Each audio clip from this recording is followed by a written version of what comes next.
died on the way to the hospital. Fox News reports that the Maryland man had a history of mental illness and even had previous run-ins with the Secret Service. Regina Ureta has more.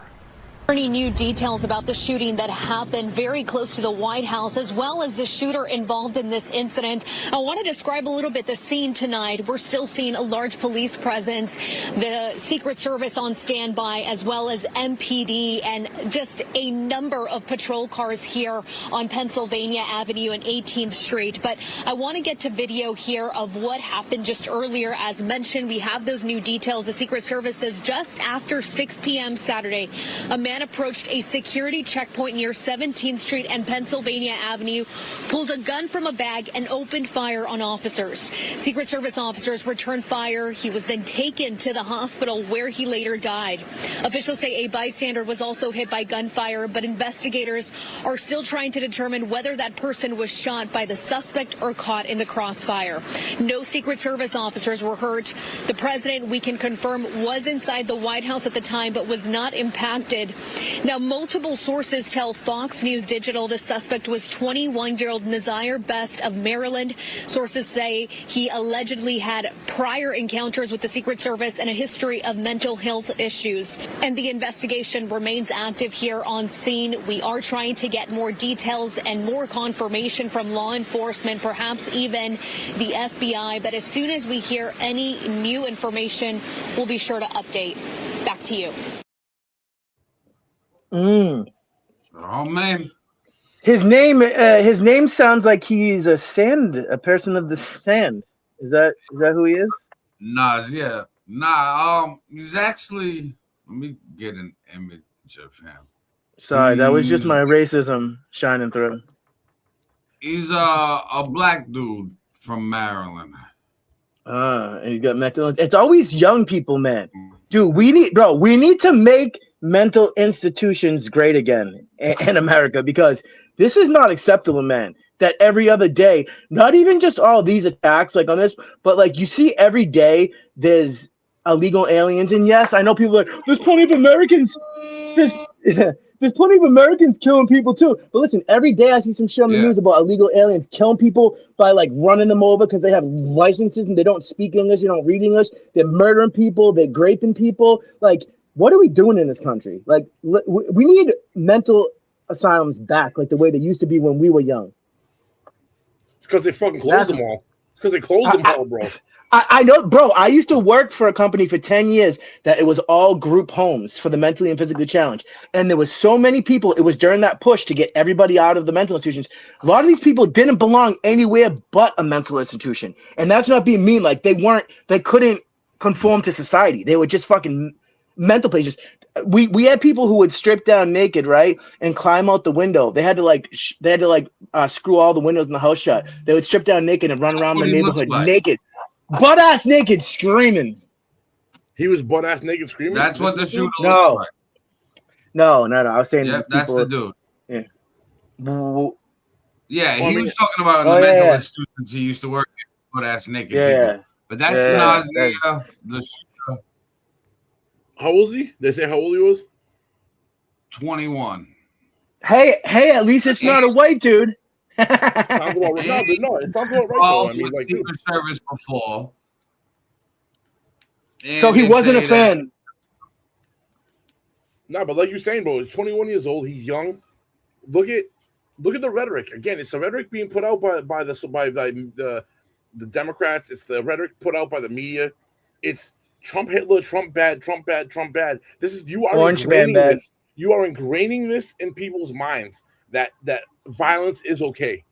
And I think this is a very slippery road, bro, because it hasn't been from the right to the left. It's only been from the left to the right. And just like the first time it happens, next time that there is a president that's on the left, everyone on the right, and the people on the right, I'd be more worried about. They're the ones that know how to use guns and actually are the gun holders majority-wise. I'd be more fucking afraid that you've now punched a hole in the levee, and water is starting to trickle now. Now that when you have a lefty president next time, and the righties are like, remember what you did to Trump. Whether you like Trump, setting precedents. The precedent. You're setting precedent. Yes, this is not a precedent you want to set. This is not a thing you want to go tit for tat with. Like, and the older we get, the older we get, the more we're realizing that violence is not the answer, not the dude. way, bro. And these young kids are ready for it at the drop of a hat, and they don't mind taking your life, like at all. It means nothing to somebody. In the process. 21. I feel like I feel like they're MK altering these people. Like their brains already like broken. You know what I mean? Well, I also feel like the internet and social media has a lot to do with it. Like FiF was just saying, you know, we're putting all this rhetoric out online. Everybody, though, it's not just Democrats, because like Republicans did it first with sleepy, creepy Uncle Joe Biden with the 86-46. But nobody like acted on it. Now the threats are being acted on now. So like we started threats with the president with sleepy, creepy Uncle Joe Biden. And then everybody's like, fuck it, we should just off him. It's not like he's waiting. Before that, bro. This is no. Trump's first go around is what really started this. Trump's first because everybody didn't like Trump the first go around, and then it wasn't that bad. The rhetoric is back and forth. But it wasn't nearly as bad as it is now. With you're right, there was some to Joe Biden, but what really got down and started this whole thing was with Trump's first go around, and then the people that were MAGA supporters were like, "Oh, I remember how you were with Trump from 16 to 20." Mm-hmm. Okay, so now we're gonna be like that, and you are right in my opinion, you're right to a certain extent. I feel like the right definitely did step its game up a little bit, but it wasn't nearly to the degree that we're seeing now. It's every time a new president comes in, it gets stepped up a level. I think that's also society. Society is getting crazier over these last like decade and a half. Like even just politics in general, the way all of these politicians talk, none of them talked like that 20 years ago. Oh, hell None no. of them. None of them like roasting each other, talking shit. No, but they would like politely disagree. And now it's like, man, fuck that person. Da, da, da. Both sides are doing this. So of course that is gonna fucking get people angrier and want to kick it up a notch. It's rage bait. There's tons of rage bait. Like the internet is a double-edged sword. There's just no way around it. It absolutely is. This is the situation you want this to go down at, because people are going to start losing their lives. And you're talking about American. This is going to get to a point where you're talking about American presidents. What precedent does that set to the rest of the world? That we're crazy. No good, dude. Well, not only that we're crazy, but the president's weak, and you're going to start seeing shit other countries start moving, because for the longest time, we were feared in the world. We still are to a certain degree, but this is one of those things where if you're President Putin or you're President Xi in these other upper, say you're a top 5 country in the world, you're not looking at the United States like, really, these motherfuckers might be kind of weak. Let me do what I was going to do. And it's not because we keep it's a bad look. Attacks on our president by like randos. That's what I mean. You're looking at it like, I got a whole fucking military. So yeah, I can make a move. And it's not going to work out. It's only going to escalate and get worse, because now you're looking at it like, the United States you've pierced the veil. This big bubble we had in the United States where people were looking at us like, oh, now we're chink in the armor. These motherfuckers are going to move, and we're just. And it's already happened. We already let them in. We already let all the enemies in. Now, do we put Trump somewhere besides the White House for right now? No, and by the way, fortified building, bro. I mean, I didn't take a piss, so I didn't get to see the thing. But did the dude even make it off the lawn? No, they got him right at the lawn. But my thing is this: if you already know that that's a target house, you know what I mean, and everybody's like aiming for this house, until it dies down. If I'm Trump, I don't want to sleep here, bro. I don't care how fortified this shit is. I tried to have a White House Correspondents' Dinner. There's a shooting. I'm sleeping in my bed. There's a shooting in my front yard. Well, they were at a hotel. They were at a hotel for the White House Correspondents' Dinner. Right, but it's still like but too close for comfort. Nobody should be getting this close, man. Like I saw that video too, where it looked like at the White House Correspondents', it looked like the cop with the dog actually saw the dude on the other side of the door. Like something's not regular. He was talking to him. The guy with the dog's talking to him, and then walked away, and then he ran by. Like what the fuck? Like, I don't know if he thought it was somebody who was supposed to be there and he was telling him, like, you got to go around us. I don't know what, but it looked like he had some sort of that was strange to me. But do you know what I want to say real quick? This narrative about it being both sides, it is both sides. But if you look close enough, look at all the presidents who have either been assassinated or attempted to be assassinated. Who are they? They're Republicans getting fucking assassinated. Except for JFK, the biggest one was a fucking Democrat. I know, but because he wasn't playing none of the rules, and he was a real Democrat, like what we grew up, like it was the tail end of that shit. Like, but think about that, the Democratic Party, like you said, 20. Who got JFK? It wasn't an I don't American know. boy. It was one of them. The government. No, the government government set that up because they would. He didn't go back to. I don't know how deep you want to go, but like he was gonna. He wanted to decouple. He was going to expose them boys for taking the nuclear technology and bringing this is the 60s, bro. Like I know this is when them boys got a hold of the weapon. You know what I mean? Like, and it's never been in fucking Cuba as well. And it's never been spoken of. Like it's wild to me that nobody has discussed before. We're always talking about who can't have nukes, but they have them. We know they have them. Right. They say shit. They make little jokes about it. But it's not, I don't know how I say it's public knowledge to us and everyone knows, but it's not public knowledge as in like, we know China has one. We know Russia has them. We know India. We know Pakistan. We know America has them. Yeah. Them boys, it isn't. It's like a rumor. Yeah, it's not what you know. It's not. Yeah, it's not what you know, it's what you can prove. But I mean, they say they have the Samson option. So what is that telling you? What is the Samson option? No, I agree. No, I agree. We all know they have them. It's just not internationally known that they have them. Like, it's a game.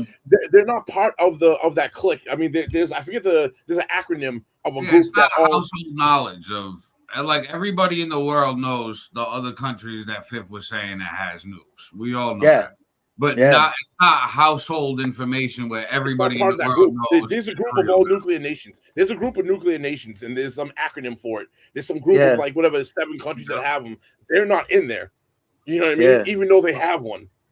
And we said that North Korea could never have nukes. They can never have them because they'll blow up the whole world. But they haven't blown up the whole world. And look at Pakistan and India. I'm surprised those motherfuckers, because people know when you have a nuke is so powerful.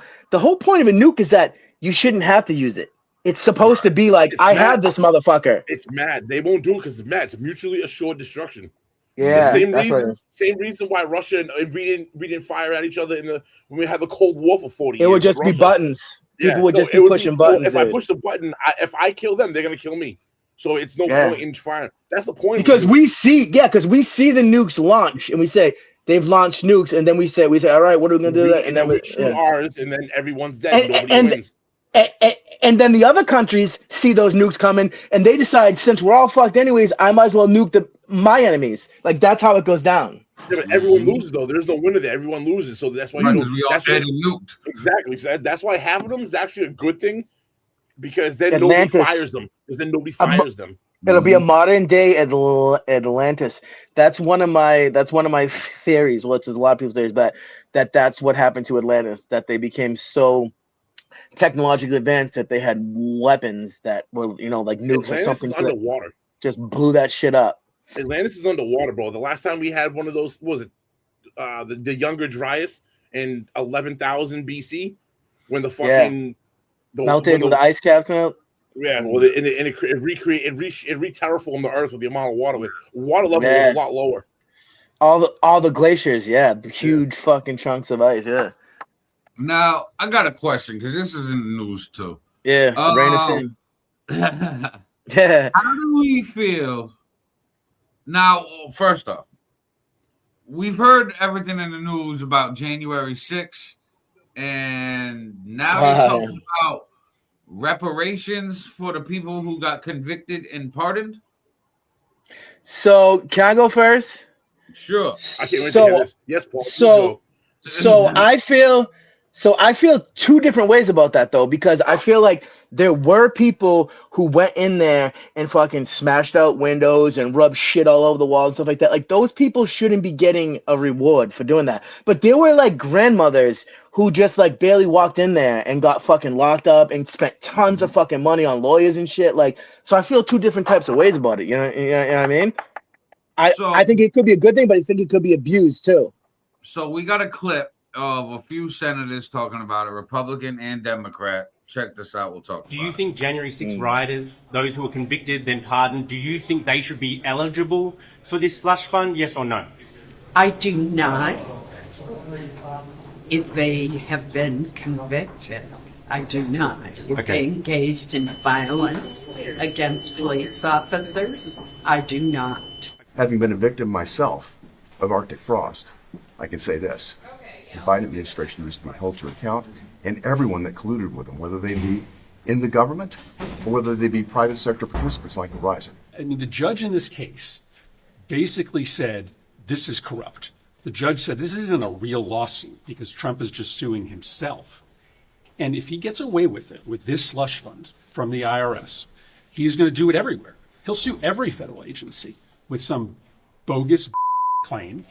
He'll settle out of court for billions of dollars, and that money will be used by him to try to curry favor and gain political influence. No president has ever sued his own government for $10 billion. The president should not be able to direct his attorney general to pay out $1 billion, $1.7 billion in taxpayer funds without any review by a judge or any review by Congress. We have the power of the purse. We just need to exercise it.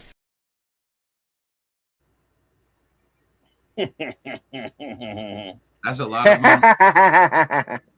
And know what I didn't notice? What the fuck is this TrumpRx.gov in the background when Trump was standing there? Oh, you didn't hear about? No, that's actually something good. Diabetes medicine and shit. Yeah, it's a new website that they have that you can get all your medications for much lower. Because you know how they've been trying to work on that.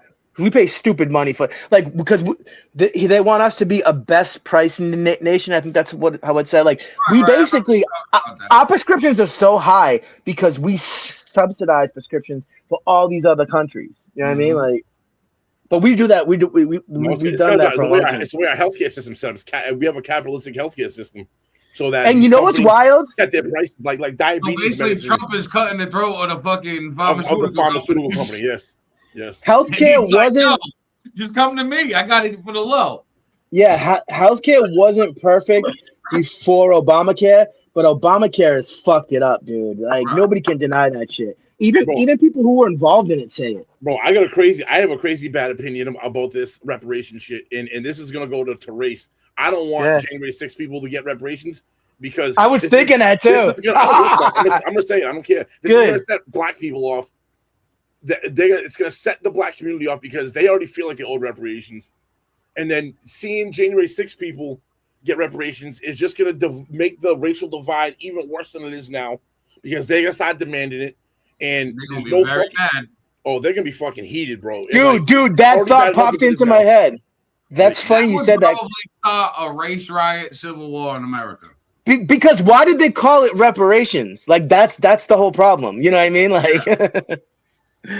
I'm already against like the whole like I've had conversations with people like Fast Coop, had a conversation about reparations with him. I can't think of fucking dude's name. You did a song with him. He's a local rapper, Aaron. You did a feature with him. Muggsy Baguettes had a conversation with him about this, bro. Like, and they're obviously they're black, they're pro reparations, and I'm anti reparations for anyone. Like I don't agree with anyone, especially some shit that happened hundreds of years ago. Like you weren't part of that. You ain't getting. I'm not paying a dime more than what I already pay now for you to get something that has fucked up. I feel like the whole introduction of shit, bro, was reparations. I don't think so.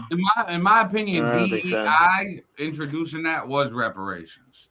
Was like, oh, okay, you having a hard time getting a job, you having a hard time with this, cool. Okay, you're black, cool, we'll hire you. We need X amount of this. But it was hurting me, but it was hurting certain things. It wasn't picking the best worker. Yeah, they don't look at it like that. The black community, I know they don't look at it like that. They that's 40 acres and a mule. Yeah. When you go to your fucking doctor, when you go to your doctor, do you want the best fucking person, or do you want somebody because of the color of the fucking skin? Yeah, no, thank you. I get what you're saying. Or a pilot. They even did it with pilots, bro. No, I get it's supposed to be by merit, but what I'm saying is that's how we've always been in this country. Reparations, like here, we know it's not merit based with you, but we'll let you work here because we feel bad about the past. That's what I think the whole DEI was for minorities, because it's like, all right, you're not picking the most merit-based person who's the best at the job in every scenario. You're picking, okay, I need 2 females, I need a black guy, I need a trans, I need this, I need that. So it's like reparations for everybody who's it sounds like fucking participation trophy fucking yes. And here's my problem with it, dude. And here's my problem with it. I don't have a problem with equality. Equality's fine.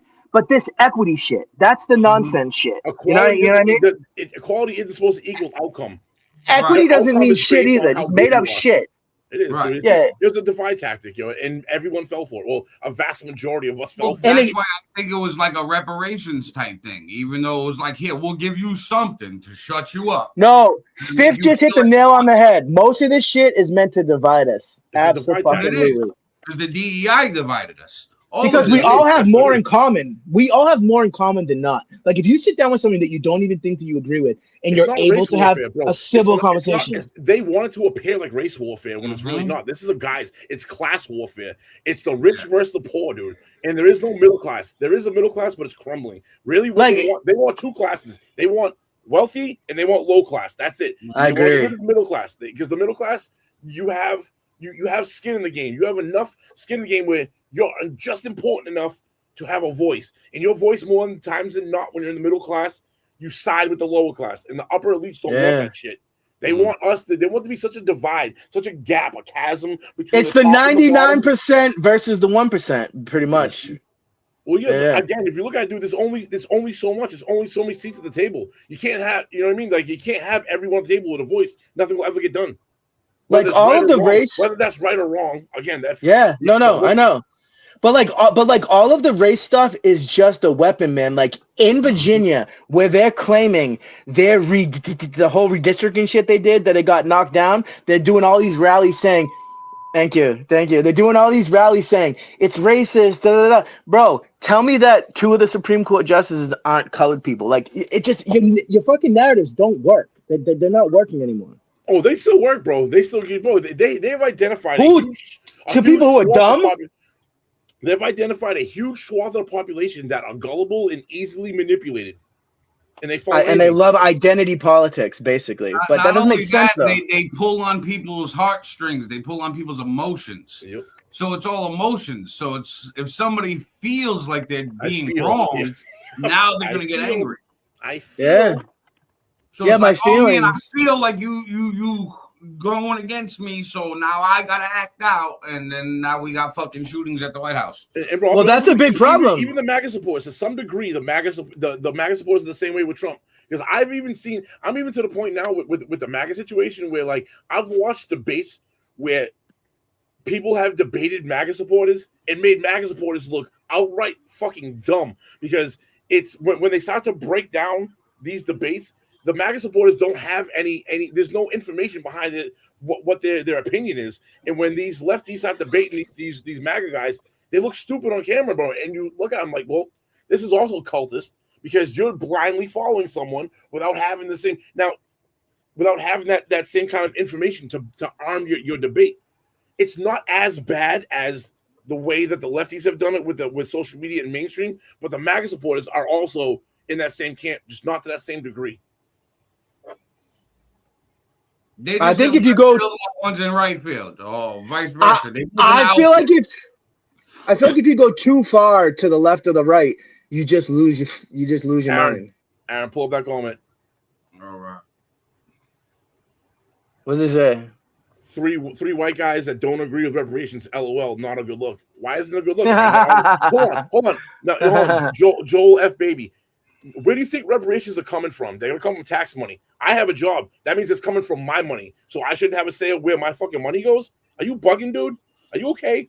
Like, my family never had slaves. My family never owned it. not only that, it was 2026. We talking reparations. We've already had a black president. Right. Like we've Look at how many black politicians we have, bro. We've had a black vice president too. Well, if she's really black, I don't know, whatever. Right, but you know what I mean, so like the reparations are there, and just like I said with like DEI, you can get the same type of anything in America as a white person. So does he support reparations for Jan 6 too? Of course not. I don't support reparations No, for nobody. I have a good question. What about all the Irish people that were basically treated like slaves? Should they be getting some reparations too? That doesn't count. They're white. That doesn't count. Oh, they're white. Oh, sorry, they're white.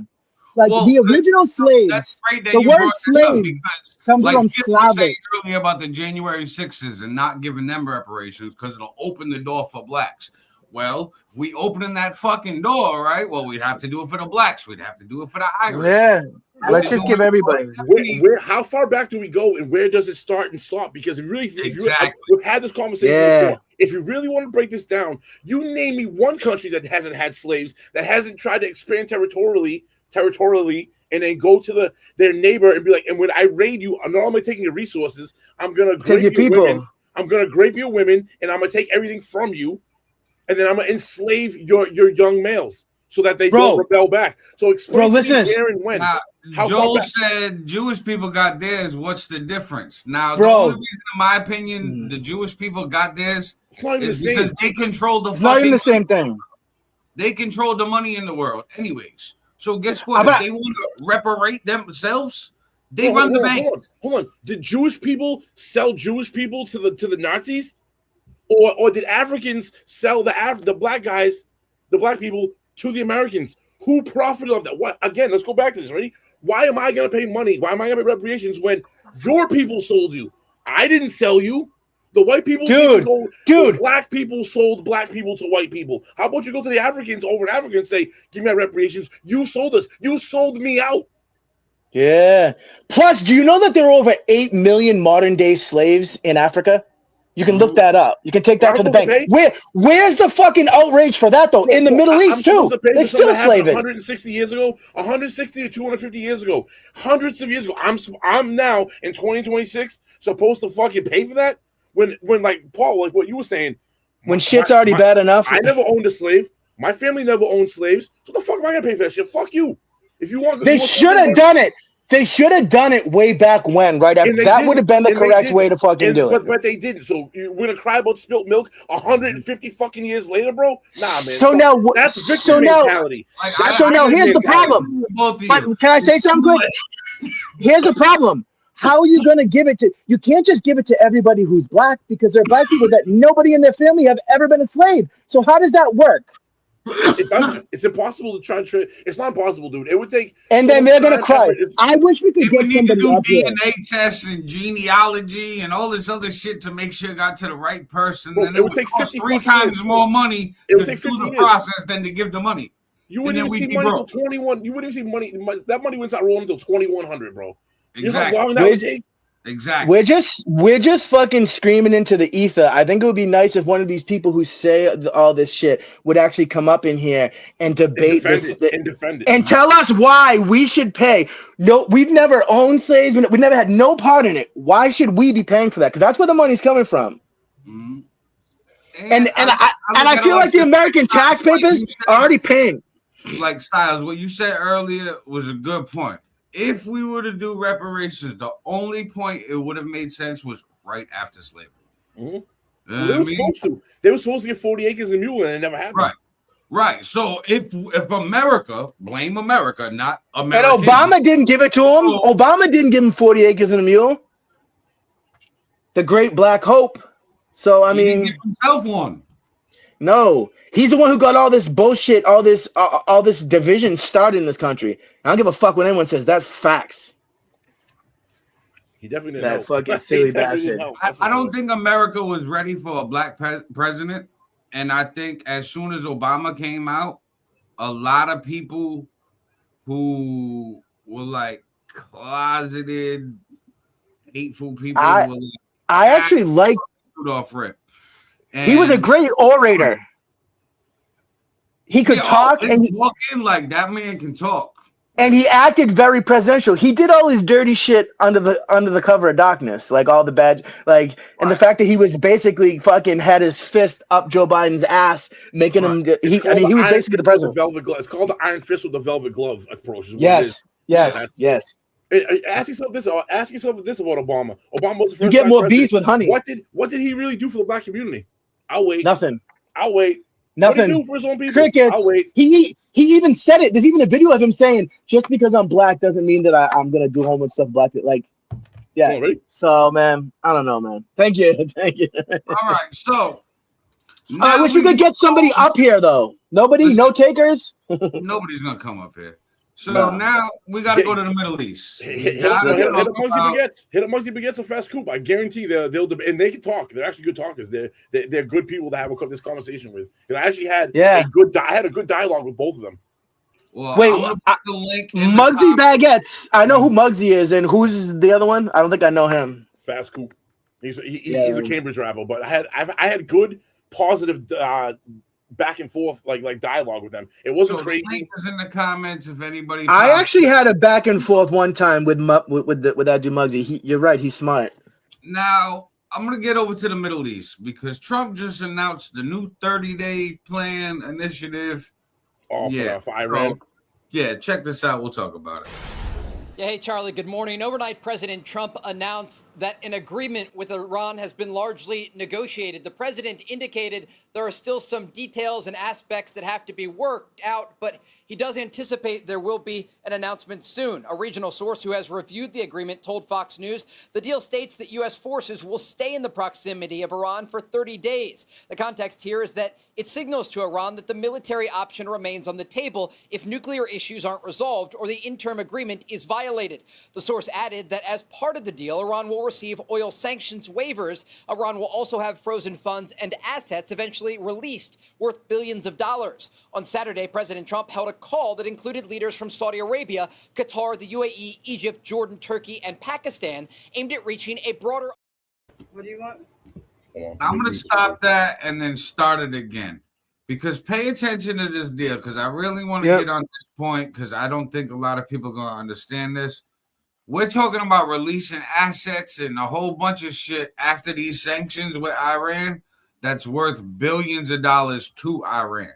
So even though we beefing with Iran and we're in a conflict, not a war. So they're going to do the same type of shit that the Biden. Are you fucking kidding me? Holy shit. We'll talk about it. Pay attention to the money that we're going to give Iran. Yeah, hey, Charlie, good morning. Overnight, President Trump announced that an agreement with Iran has been largely negotiated. The president indicated there are still some details and aspects that have to be worked out, but he does anticipate there will be an announcement soon. A regional source who has reviewed the agreement told Fox News the deal states that U.S. forces will stay in the proximity of Iran for 30 days. The context here is that it signals to Iran that the military option remains on the table if nuclear issues aren't resolved or the interim agreement is violated.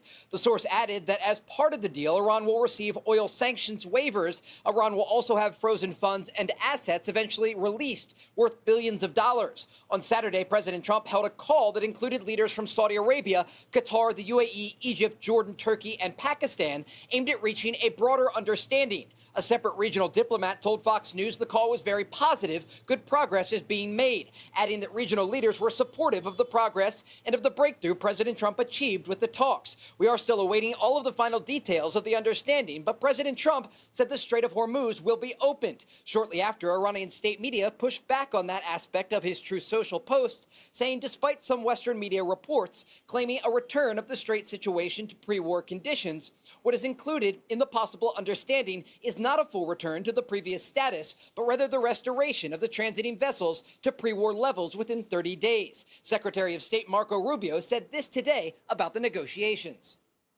There is the possibility that over the next few hours, the world will get some good news, at least with regards to the Straits and with regards to a process that can ultimately leave us where the president wants us to be. And that is a world that no longer has to be in fear or worry about an Iranian nuclear weapon. And so I do think there's some good news on that front, but not final news on that front. Dude, I just had a breaking news bar that popped up that said Trump administration says that they're in no rush to make it a deal with Iran. Blockade will stand. But you know what pisses me off? They don't own the fucking Strait of Hormuz. Oh shit. Oh, muted. Nah, okay. they do in a way though, because you own 3 miles off your coastline or something. So yeah, but the part of it that's international waters, some of it is. Yeah, some of it is. Yeah, so you can sit in international water park, but I'm not let you go by my front yard. No, but I'm saying is the Straits of Hormuz aren't deep enough for these ships in all areas. So is the deepest part of the water? This is the question, guys. Is the part of the water where these huge multi-billion, cargo containers can actually navigate through the strait? Is that in Iran territory technically? Let me find. I don't think so. You know what I mean? Like, I don't know. This is what it comes down to. I'm pretty sure it's not. I'll find out. That one little narrow elbow in the Strait of Hormuz is Iran control. But that's like 20 control of. Yeah, but they don't own all that waterway though. No, they don't. Right, but this is my thing. This is where it's a tactic, bro. It's a tactic to they're screaming for help.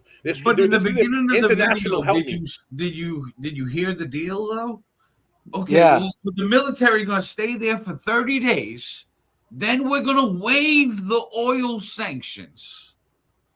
And then release frozen funds and assets totaling billions of dollars and giving it to Iran. I don't like that. We're worried that Iran is making nukes, but they just don't have the funds to do it properly. But we are going to fucking unlock billions of dollars and give it to them.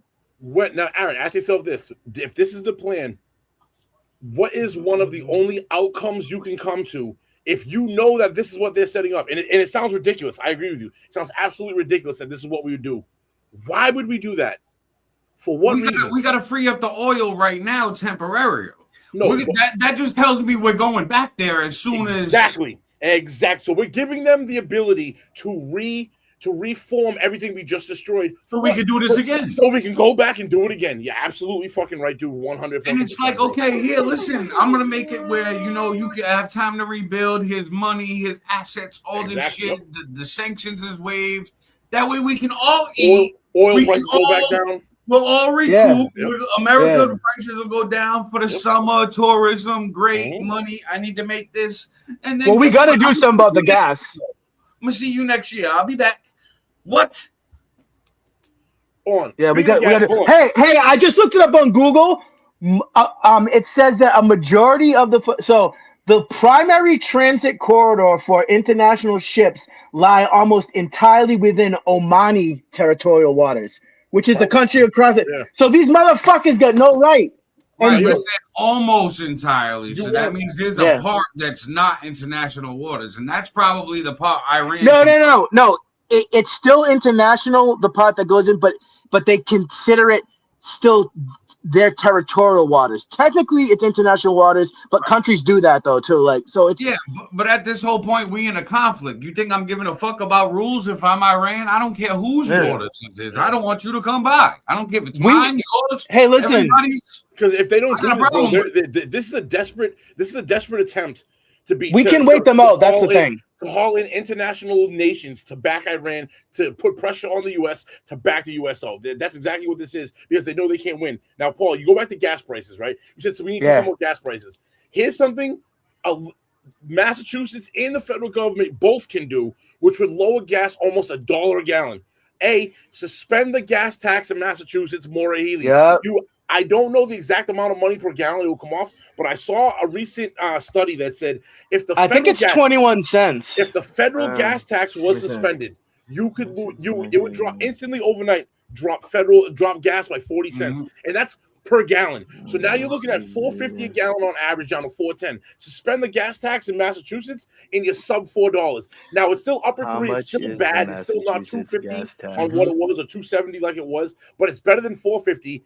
Right. And that's something we could do right now for immediate relief. I think that would be a relief. In Massachusetts, it's 24 cents per gallon. It would drop it sub $4 a gallon at this point. And that makes a fucking big. And Trump said he was going to get rid of the dude. Look at California, bro. California has a lot of fucking balls about bitch much shit. Do you know what their tax is? 71 cents per gallon. And fucking Newsom is telling people not to go to fucking, I forget what brand of gas station it is, but he's telling them to fucking boycott them because they're price gouging. Like, these motherfuckers want to blame it on everybody but themselves. You know what I mean? Well, like, that's what politicians do, bro. Like, the fuck I know. That's what I they know. do. I think it'd be great for us common people where if they suspend the gas tax, that'd be great for us. But if I'm in power and like presidency, that's just talk. If I'm Trump, I'm not suspending that. We're already in debt as a country. I can't suspend the federal gas tax. Oh, that fucking 20 cents off every fucking gallon. Oh, I need that. That's Massachusetts. Bro, I was just the whole country. The money that's being made daily on a federal gas tax. Like how much money we are so America far, makes on a federal gas tax daily. We're so far in debt, it doesn't matter at this point, dude. Dude, you're $38 billion in fucking debt, bro. There's no coming back from it. It doesn't matter. At this point, give me my fucking I want my pocket, bro. I want. Dude, I used to drop $50. I drive a 2018 Nissan Altima, bro. $50 would give me 500 miles. It would fill my tank from fucking zero. I'm putting in 50 right now and sub 400. I want my tank of gas back because at this point, I get what you're saying. We'll be losing money, but to what? We're already $40 trillion in debt. But does it alarm anybody that we are over what our national debt is over what our yearly GDP is? Does that fucking alarm anybody? Does that alarm anyone?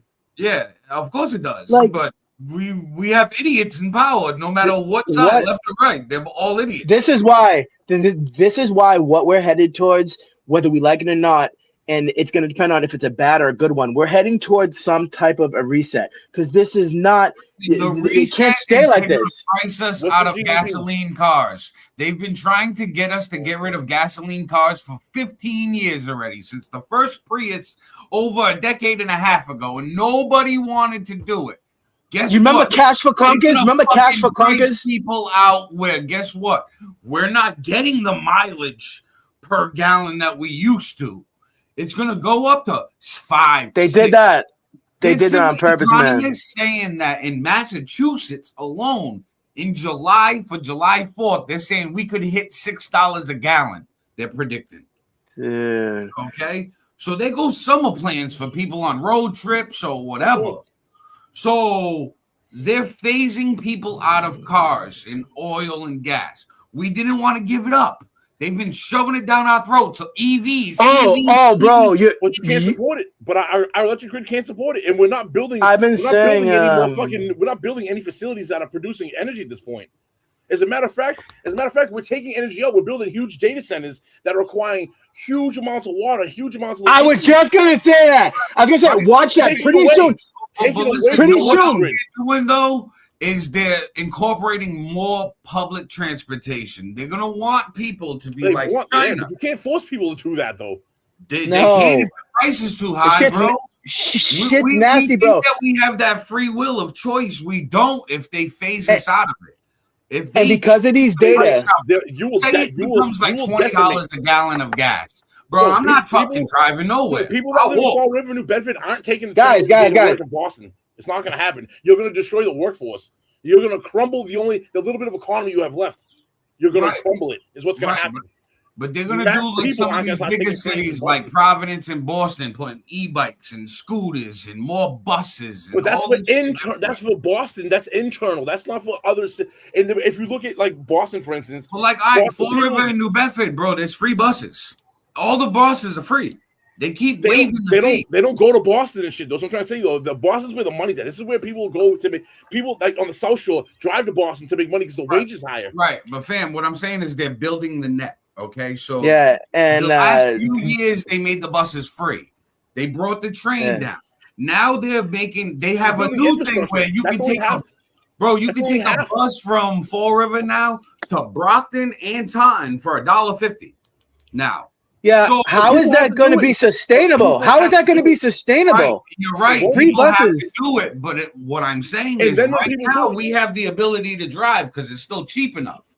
Once they phase us out and raise the prices where it's $10, $15 a gallon, people are gonna do this public transportation that they can control us and know where we're going and know how to surveillance us. How many? We have no freedom of movement. Think about that. So on top of that, they're gonna have to now add 300 fucking buses to every station because you can't have 10 buses. Yeah. It doesn't make sense, bro. That's no. It'll take $1 million, but they are trying to phase. They are trying to phase. Our area in Bristol County, they just added a bunch of different bus routes and waived all the fees. Yeah, with the same amount of buses. With the same amount of buses that they already can't afford as it is. They can't afford it as it is now. They're already bitching about budgets. They can't even afford it right now. Where's all these free buses coming from, dude? Where the fuck are free buses coming from? Like, it's not sustainable. Tax money. This doesn't. Listen, it's not free buses. It's a self-destroying fucking thing. It is self-destroying financially. It doesn't. You must think that you must. Nothing. But fam, listen, the government. But he is right that they don't want the middle class. How in debt we are, and how we make less money than we're in debt. They don't care. We're gonna have this reset. Look at every car. I think they want the middle class to not have cars. I've been saying that they've been trying to price us out of cars for a long fucking time. Look at the used car market, bro. That shit is almost the price of a fucking new car now. You bro, can't get look at that for $1,000 anymore. Look at the Obama plan. Yeah, but cash new for clunkers. New cars not 20 grand anymore either. New cars are 30, 35. That's why they use cars are 14. Pricing us up. More than that. More of an investment. Now more and you know what else? Society can't afford it. And you know what else they're gonna do? At some point soon, I'm telling you, they're going to tell us. They're going to tell us at some point soon that to switch over to a central digital bank currency that they'll scrub our debt or give us like a couple hundred. I don't know exactly what they're going to say. It'd be like a crypto. But they're going to dangle something. They're going to dangle something. Yes, exactly. That is what it is. And then they can shut it off. And they know every single item you buy. And then the game's over. Then they own us. Trump's smart. He's already made his own coin. He a president, bro. As soon as he became president, he makes a crypto coin. He knows where the currency is going to go in the future. Yeah. He knows the plans right now. Bro, they could balance the budget if they wanted. They could balance you. You could bounce the budget if you want. And Trump has already started to do this a little bit in the pushback. 60%, and look this up if you want. 60% of our entire cost per year are entitlements to people. That means shit that the government can't. 60%, 60. So what Trump decided to do was, all right, let's start shaving this down a little bit to try to rebalance this and to start actually paying off the debt. And look at the pushback he gets. Food stamps, fucking welfare, Section 8 and shit. These are just a couple of many entitlements that I handed out. And look at the pushback he got. Since his new regulations, there's thousands of people just in Massachusetts alone that they're not getting the food stamps now because they refuse to do the work or they refuse to do the 20 hours or the schooling or whatever their requirement is. But then there's some people who are literally borderline the amount of hours that they need, and they're like, I'll work one day less so I can get my food stamps. That's a terrible incentive. It's not meant to, and that's the problem. But those people's mindset will always keep them in that class. Yes, I know what you're saying. I agree. I know exactly what you're saying. Yeah. It's designed for some people to be like, oh, this is the minimum I gotta work. Perfect. You know what I mean? So doing that, that's how it would be. But I feel but those are the people in society that never make it. Those are the ones that cry, bitch, piss, and moan about shit. Right. But because they're not always have that in society. Well, we'll always have that no matter what system you set up. There'll always be what you call bottom feeders. Mm-hmm. No matter what system you set up, nothing's perfect ever. There'll always be. It's human nature to get into a system and figure out how to finagle it. And there'll always be a certain percentage of people that finagle the bagel, dude. But listen, like you said, and here's my thing: if you are legitimately not physically and mentally able to work, I don't have a problem with that. Especially elderly people, mentally and physically challenged. That's fine. But people who are able to work and are just fucking playing the bottom fucking feeders, bro. system. That's the people. There's always That shit burned my ass. Those people are going to exist no matter what you do. And it's not just, and you can try to break this in a race if you want. It's across the board with every. Oh yeah. Oh, absolutely. It's not about race. People always try to make it to be race, but no, it's everybody. It's all types of people. And the thing is, like, I feel like when I'm getting up in the morning, early in the morning, to go work a 13-hour day, I feel like I'm putting on a fucking clown costume when I think about these motherfuckers that are just fucking sitting at home, just living for free. And then they're all driving fucking luxury cars and shit. Like, living in the projects it's fucking nonsense. Benzes and Lexuses, dude. It's crazy. Yeah, dude. Well, it's listen, fucking crazy, man. It's great that you mentioned. And I'm sure some of our fucking some of our viewers will have a problem with those fucking statements too. It's just reality. I see white trash people fucking doing it. I see every type of person doing it. Look at the Jewish community. Look at what they're pulling now. Certain ones. Do you remember Aaron was talking about it on the last thing? They got like 10 fucking kids, and they're just on welfare. The whole community, and they have their own police force that tell us to get the fuck out of their neighborhoods. Like, it's insane. Like, what are we letting happen to America? A lot, and we're doing it on purpose. And we're making all these accusations left and right, like, oh my God, you're ruining it. Yo, no, you're ruining it. And they're doing it on purpose. Because they can't tell us normal Americans that they're doing it on purpose to us. So they get us to fight and argue with each other and try to prove points when all of us are wrong because they're just trying to reset society to something totally fucking different. We're too busy fighting each other. We're not looking at them. The ones that right. We're not thinking of the future. Thinking of, okay, what are they working on now? What is the next step? And the next step and the next step. All these data centers that they're building. We're just worried about the fucking water and the electricity it costs right now. We're not thinking why they're building football field size stadium data centers. For all these AI and robots, when we think the AI is just on our phone, there's no way all these data centers are just going to power my chat GPT. It's going to power more shit. It's not powering, dude. Those data centers aren't meant to power. That's meant to collect everything. To collect all the information because we all use this chat GPT and all this AI shit now. But showing that we're building all these centers, everybody's worried about the problem at hand. Fuck the problem at hand. There's no way to fix it. It's already here. We have to worry about the next fucking problems. You do both. You have to worry about it now because now we're to the point now where you're hurting people. People like you're saying, gas is almost at fucking. It's gonna be $5 a gallon. Now, but I think that right now it's already too late, bro. Because there's no way to fix the now. Because all of this shit in like geopolitics, it's all like a decade in motion.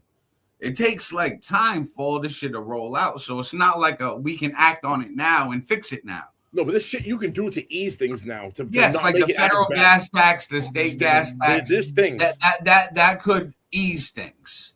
But that also takes away money from the infrastructure and roads and bridges and shit that all desperately need to be rebuilt. It forces them to reallocate the money the proper way because there's such corruption in the funding. There's such corruption in the funding that there is more than enough money around to do to ease people and to continue these projects. But there's so much.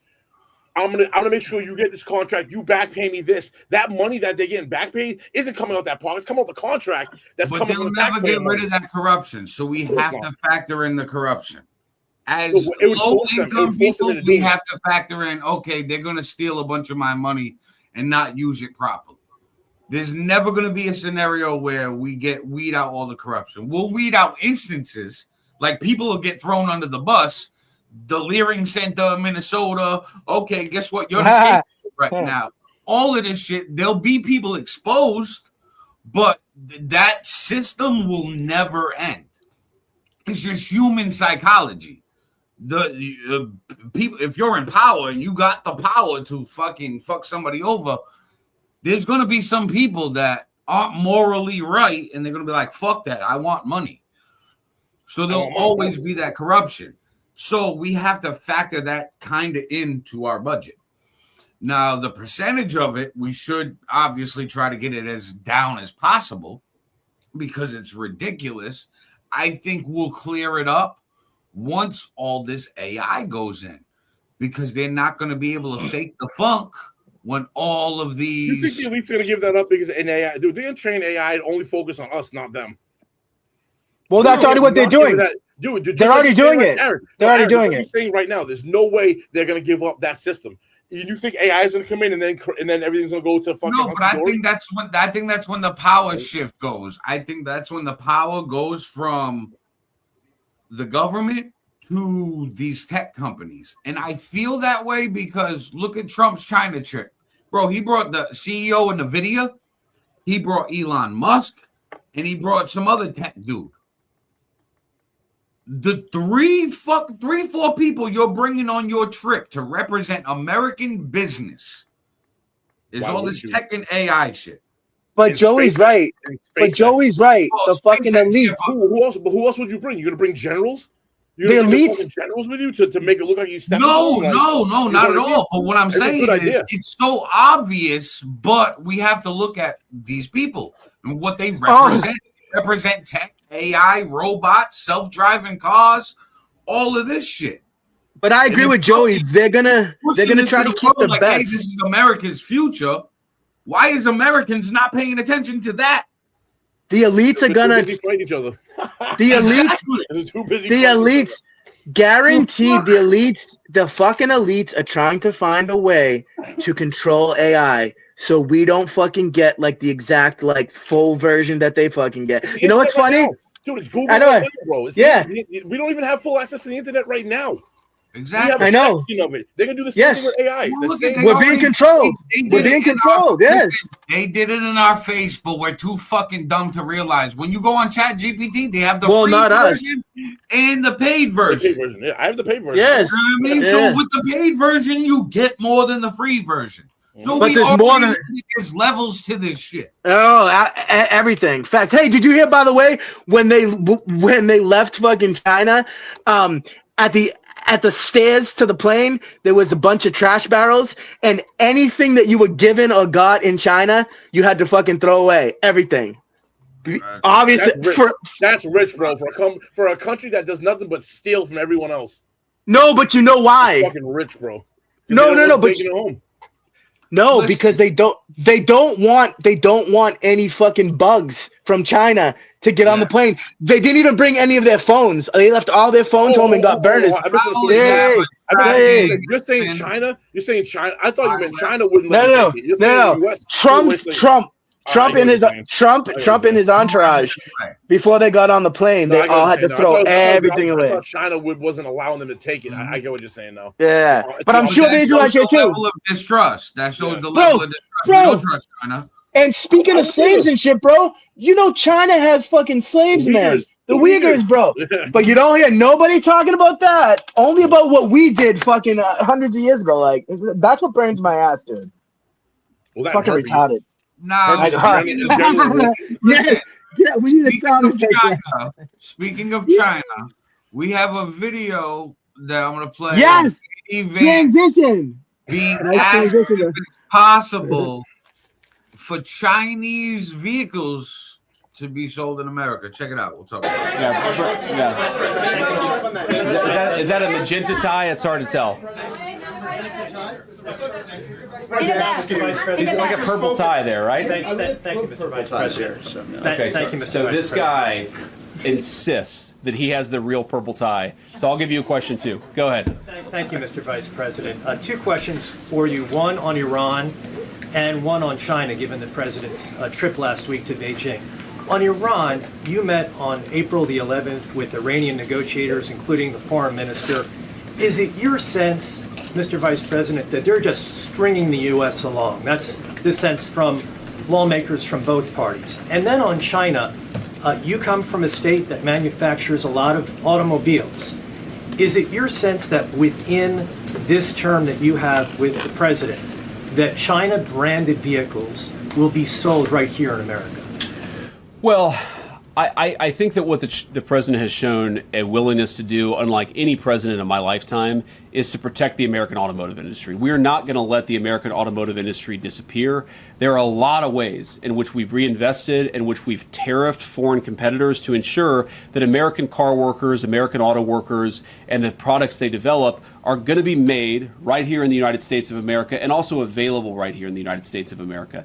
I think it's important for just the American people. I want to make this point. Car manufacturing is one of those skills that when it disappears, it's hard to regain.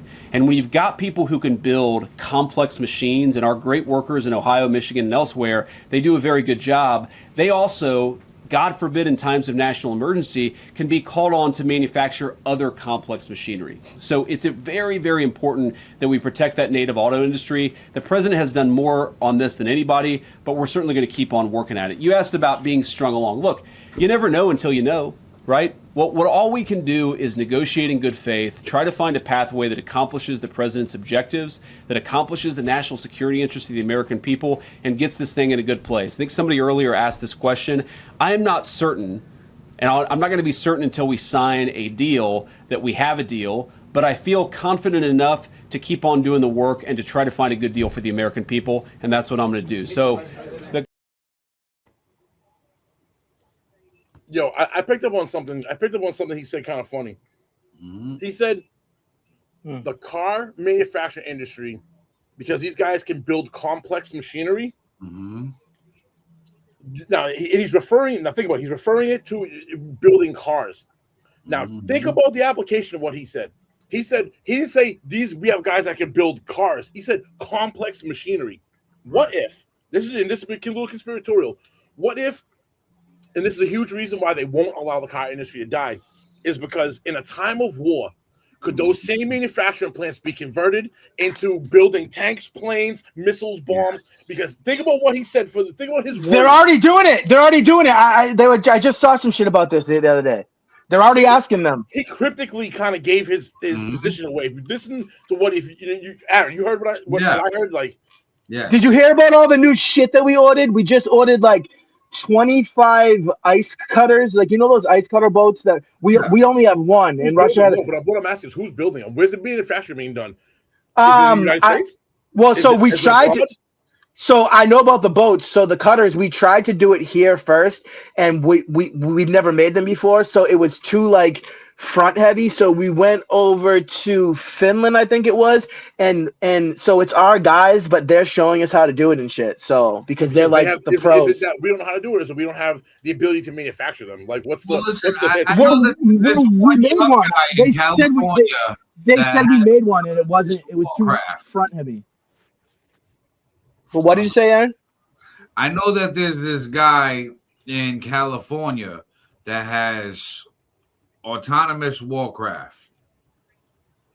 Like, what does it do? He's looking it up. I can see it. I can see yeah. Like, you see those dogs? Do you see that they're making those dogs available to the public? The robotic dogs. Like, I think everybody at this point knows what they are. Yeah.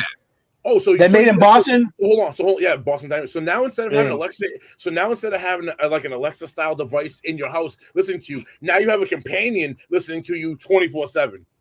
Yeah. And downloading your data to these data centers, dude. Giving these AIs. All right. So it's called Anduril Industries. Look this up. Anduril Industries. Anduril.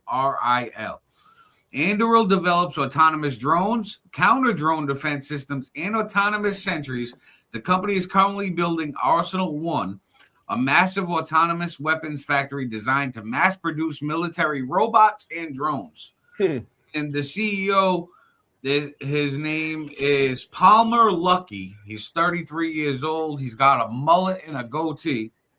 Oh, my God. And it says Luckey is a brilliant, unorthodox tech prodigy who first made headlines by founding Oculus VR and selling it to Facebook for $2 billion at age 21. So this kid's like a young fucking genius. He's a young Bill Gates. Yeah, he did the VR headsets that Zuckerberg was like, I need that. That's the future. Yeah, dude. Both my kids have them. Actually, all three of my kids had them at one point. I paid fucking $350 each for a pair. Yeah. Styles, look at what the kid looks like. That was Styles. That's what Styles looked like when he was 22. I never had a mullet. Younger than all three of us. Joey, when you were a little kid, did you have a mullet? Don't lie. No, I had a whiffle. I had a whiffle my whole life, and then when I got to my young teens, I started getting the you had a tail when you were a kid, at least. Don't fucking lie to me. Don't lie to me. Clearly you did because you're no, I didn't. No, I didn't. Bro, I had whiffles all the time. Did? No, Yeah. my parents were like, just cut. You know what it is? My parents were so fucking cheap that they only wanted to give me one haircut a month. So they were like, whiffle it down, just blade it. They didn't want me to be bald, so they just that way they could fucking get me to the next month to fucking give me the the $15 haircut, whatever the fuck it was back then. Bro, when I was like in the third grade, I used to get a bald fade and get fucking lines cut. And this time, you remember that shit? Yo, well, Boston and Mike says Paulie has a mullet. That's in the comments. He said that I have a mullet. Yeah. No, but he has a mullet on his bush, dude. His gray bush has a mullet on it. And it's wearing a pair of Oakley sunglasses too. Yeah. Hello. So where we going next?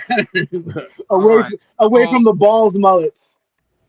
Right now. No, we should dig deeper into that, dude. Yo, that's quite interesting. That Yeah, well, that's the future. Drones are the future of everything. It's the future. It's not just drones, bro. It's gonna be robots. You're gonna have to have an army too. Yeah, they're already moving the robots. He's already got contracts for robots and drones.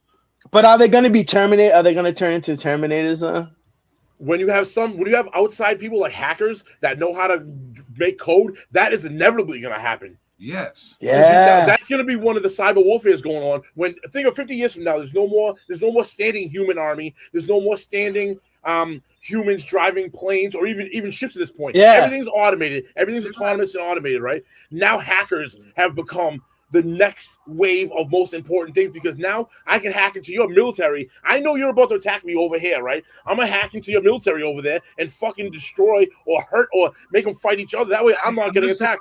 Let me put my tinfoil hat on, right? They coming. trained this younger generation that would be 18 plus able to go into the military by, I don't know, Call of Duty. Shooting. I know, you're right. All of this shit. I mean, this kid's like, oh, my kill shot. No. The fuck? Bro, think about the Oculus. Think about what the Oculus is doing. So right now, right? To say AI. Well, training. No, but I'm saying is it becomes like an Avatar movie where you put the Oculus headset on. Instead of me being in Iraq, I'm now in America with an Oculus headset controlling the robot in fucking Iran or whatever country we're fighting at that point. And now I'm not getting hit, but I'm using my human intelligence in understanding how to maneuver this thing around. Dude, they're already doing it. When you were younger, and hey, now you're good. Yep. I was watching this shit recently about people who that was their job, and you're basically like in a video game, but they were controlling the drones in the Middle East and killing people. And they were like, you would think because you're not there physically seeing and doing it that it would, but like they started to have massive fucking PTSD and trauma and shit. Like, but you're right, it's a whole video game thing. Like, it's coming. It's coming. They're gonna have that's gonna control everything, and you're right. They want everything autonomous. So even though I don't love that, that is definitely. That's like what Aaron was saying. But then hackers become that huge currency because that's the only way you can really fight that autonomy shit. And you're right about that too. You can fight head on. You can put two different autonomous countries to fight each other head on with traditional warfare. But the real war is gonna be how well can I hack your shit and disable them so that my shit can overtake yours. Because I heard that AI a lot of Call of Duty have their championships and shit like that now. I watch it, dude. Bro, the total prize for the 2026 Call of Duty League Championship is $2 million. Yeah. It's a multi-billion-dollar industry. I know. I've seen it. It's big. Future soldiers, bro. Hell yeah. VR headsets and robots. Yo, I heard this shit. We just think, hey. And how to work together. Popular. And then how to work together autonomously. Because now you're putting together 5 different people in these suits having to work together. Instead of being in real life and IRL and seeing each other, they get in these teams set up like this to work together autonomously so that we can be in Arizona in a fucking cargo container working, set up in these suits and shit, but we have to be able to work together still, like as if we were over there. That's what these things. I agree with you, though. They've been training us for society. We just think it's popular because it's cool, and we don't even fucking realize until you look at the picture a decade later. So this is why I tell people all the time, I'm looking at a decade from now. Fuck now. We are already Could you imagine a decade ago? Listen, could you imagine what we're gonna see in our lifetime? Listen, I did it on one of the episodes a couple weeks back. Remember, I asked AI to predict life in 2030. We're going to have a fucking daily AI assistant with us that basically does all our menial tasks and little robots like it's the fucking Jetsons. I keep forgetting this is Joey was saying about people hacking into shit. Have you heard this shit that's saying that like AI is going to make it so like nothing can be encrypted? Like you're going to be able to find a way to, which is crazy. You know what I mean? Because like, how are you going to protect anything? Nothing. So it's going to be like mass. It's going to be just mass warfare. Privacy and shit like that, bro. That's been gone for fucking 20 years. I know it's only getting worse. What Paul's saying isn't our private privacy. He's talking about like governmental. Anything. That's going to be fair game too. Yeah, it's going to be the new wars. Bro, anything and everything. Get hacked. Our information get hacked hundreds of thousands of times daily. It's the information war. Like it's just gonna open. It's time to open up. But that's if they don't find a way to control this AI, like on our side. What they'll do is end up making a deal with all these countries. We'll share information because we do trade together. So it'll be some new jobs. It's going to create a new sector of jobs in the IT field is what it is, because what you're saying is never going to stop. What you're going to say is we're going to have a cyber firewall, we'll call it. The AI is going to figure out how to hack it. We're going to figure out what the AI did, fix it. The AI is going to refigure out how to. And this is this thing that's never going to stop. I already think we're past the hacking part because we've been getting hacked thousands of times daily for like a decade plus, especially by China and Russia. But look at, like I said, these tech guys went with Trump to China. We bought TikTok from China. And it's worse, man. Now TikTok's worse. But guess what? They still own a percentage of it. Part of the TikTok deal was they still own a percentage. We just keep the American data. No, they're minority ownership in it, and they don't have right. So guess what? They still have fucking access to the data. They sharing all of our shit to everybody they do business. Oh, yeah. With. So do you know that's the most? That's the most expensive commodity. We import trillions of dollars from China every year. Of course, we're going to give the information we collected to China so they can better make stuff for our consumers. It's just business. That's what's going to lead to this one world government where it's going to be all the countries that are in big business together will be in bed together. That's it. It's already starting to happen. It's already starting to happen in China right now. So China, because we gave our manufacturing to them since the 90s. Yes. Their quality of life. This is the thing, and it's a capitalistic approach, because you go to a country that's super poor, you can pay them dirt amount of money to build shit. But when you do that, it's a double-edged sword, because now you're infusing that country with money and you're raising the standard of living. So they're going to progress. So now that with the standard of living, now instead of having to pay someone 20 cents, now you're paying 50, 60, 70. Eventually, you were going to build China up. Who's the next one? It's India. India is the next manufacturing hub, and people are already starting to shift over there because China is already starting to ascend with their lowest population. The standard of living isn't 10 cents anymore. It isn't a bucket of rice anymore. You can go to India and get it cheaper now. So as we go, China's even on the decline, and China's on decline anyways because in 10 years they're not going to have the population to manufacture. Yeah, they're going to age out. They have nothing. India is one of the only populations, you can look this up, in the world that has a positive birth rate in the foreseeable future. They're the last ones to explode birth-wise. They have the next greatest amount of people to be able to handle global manufacturing. They also have a huge issue with inbreeding. It doesn't matter. They also have a huge problem with inbreeding. India has some of the best tech people in the world, bro. We go. I know, but you know what I'm talking about, right? To the top of their students and bring their brightest students here to Silicon Valley, bro. Yeah, that's true. That's But where I'm that's saying, going. but I'm saying, in that country there, they're so overpopulated, and like it's. But that's what and they like, want, bro. That's what they and want. Bill There's a Gates. huge amount of people to build this. You need And people. don't worry. Well, don't worry, because Bill Manufacturing, Gates. because now the Because overpopulation builds a poorer community. Now everybody's poor because they're on top of each other and they're living crazy. So now you can pay them less and manufacture more because now you have more people. They don't care about the people. The governments care about the money. Bro, what's happened to these countries? That's a capitalistic way of thinking. I was just gonna say it's the same thing that happened to us. Like, is what's happening to these people. It happened to the United States. We passed it on to China. China's getting to the point. They're not there yet, but China at some point will get to the point where they don't have the population to manufacture anymore. It's gonna happen. You can already see it, and you can pull up any graph right now on Google and put it on screen, and they're gonna show you that China's population over the next 15 to 20 years falls off the map. It's a cycle. They don't have the people no more, so they're already looking at the next best thing, which is India. Yeah. This is what's like coming, before us was Europe. Yes, before us, Europe was Europe and China. Even before Europe, it was Russia. You yeah, know what I mean? I know. Like, so it's a never-ending circle, bro. But this is what we don't know our history, right? So most people don't understand this. And this is why China got rid of that one-child policy so they can start repopulating. But this new generation of Chinese people, they don't want to really populate as much. Because that takes generations. What you're saying, they did that one child shit for so long. It's gonna take them aging out. Everybody got used to just one child. No, but it's gonna take generations to repopulate. You don't do it in just one go. This is gonna take them hundreds of years to get back to where they are it's now. gonna take 100+ years to get back because each generation is so used to. There was a one-child policy. It feels odd to have more than one. I don't want to be the person that has 3. What the fuck?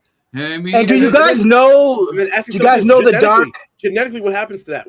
Think about this: you remove a huge swath of your population, and you expect them to now reproduce with each other. Genetically, what happens to you as DNA-wise? Because, like Paul was saying, incest and shit, right? So, at what point have you slimmed down the population so much that you're crossbreeding? Because now. Think about this. This is why you're supposed to import immigrants is to help with the inbreeding thing. It happens in Somalia. It happens in Somalia a lot. That's why they got big foreheads, right? Yeah. No, it's true, dude. It's kind of taboo. That's a small piece. That's just one piece to the. It's kind of taboo to talk about some of this stuff, but yeah. So much tourism now. Look, I seen a video the other day of this city in China. I forget the name of it, but they built replicas of every famous tourist destination in the world. Like they got their own Eiffel Tower, they got their own Big Ben clock. Yeah, bro. Everything's a complete fucking replica. It looks like a Disney World, and it's like I wish I could travel the world, man. I wish I could travel Americans that are there. They're like, hey, I booked this flight to China, and I can see all these destinations in one spot. Fuck traveling the world. Bro, that don't surprise me though, because they steal everything from everyone. So and then it doesn't surprise me the fact that they go build that shit. It doesn't. It goes hand in hand with what they do. On top of all their own technology, as the world turns, these are the days of our lives. This billboard that's now coming to Times Square. Times Square is finally getting one. It's on the corner of a building where it just looks like a cutout in the building. But then a fucking video plays that's like a hologram, and they have it be different animals. Like a fucking tiger jumps out the building. Shit, dude. Yeah, it looks real, and it looks 3D real. So realistic. They're bringing one to Times Square now. But China's had that shit for 5-10 years already. So it's like they have the power because they kept their people low. And hey, we're gonna mass produce shit. Now, America's trying to follow that a little bit because, hey, let's shrink the middle class and keep high class and a lot low class. So that way we can manufacture and make America great again and bring all these jobs back and do all this shit. And we're going to think great, but they're really just putting us back to work. And we got a higher pay rate than China does. For them to make more fucking money in their business and us be employees as citizens and fucking do our thing. It's all a fucking money thing. We're all employees of the government. It's funny, bro. It's mad funny when you think about it too, because we know China is about to invade Taiwan at some point, Mhm. and Yeah. the world went to Bro, China. did and you said, see Trump's lack of response I'm not about dead. Taiwan? Yeah, bro, and it's He hilarious. said, "Mr. President, how was your talks about Taiwan?" He was like, "Great place. China's beautiful." And then I was like, "Wait a because he minute. knows it's coming. Well, he did differentiate that Taiwan's not China. I know because they He get said mad when you great do place, and then he said Yes. China's beautiful. Bro, they get So pissed that's off when kinda you, like- when you call Taiwan and you give Taiwan its own entity. When you Independent, call yeah. when its own independence, dude, China gets hella mad, bro. Right, Hella so- mad Bro, about that shit. there was an He showed interview me that once. he's gonna- remember I said a few months back John that Cena we're had to gonna apologize just for fucking doing put that. A Taiwan on wrestler. the platter. I want to say it was about 4 or 5 months back. I said we're just gonna give Taiwan to the dogs, and we're just gonna But dude, feed that was them always the wolves. plan, though. That was always the Yeah. plan. What we went to China and said was give and this is the world, but the China said, listen, the biggest plant that produces the most expensive and the most multitask chips are in Taiwan. We have to give them time to give the United States said, I want a plant here. You're not going to invade until our plant's up and running. Yes. Europe said the same thing. So as soon as these plants are done in these other places, China's going to invade Taiwan and take it back.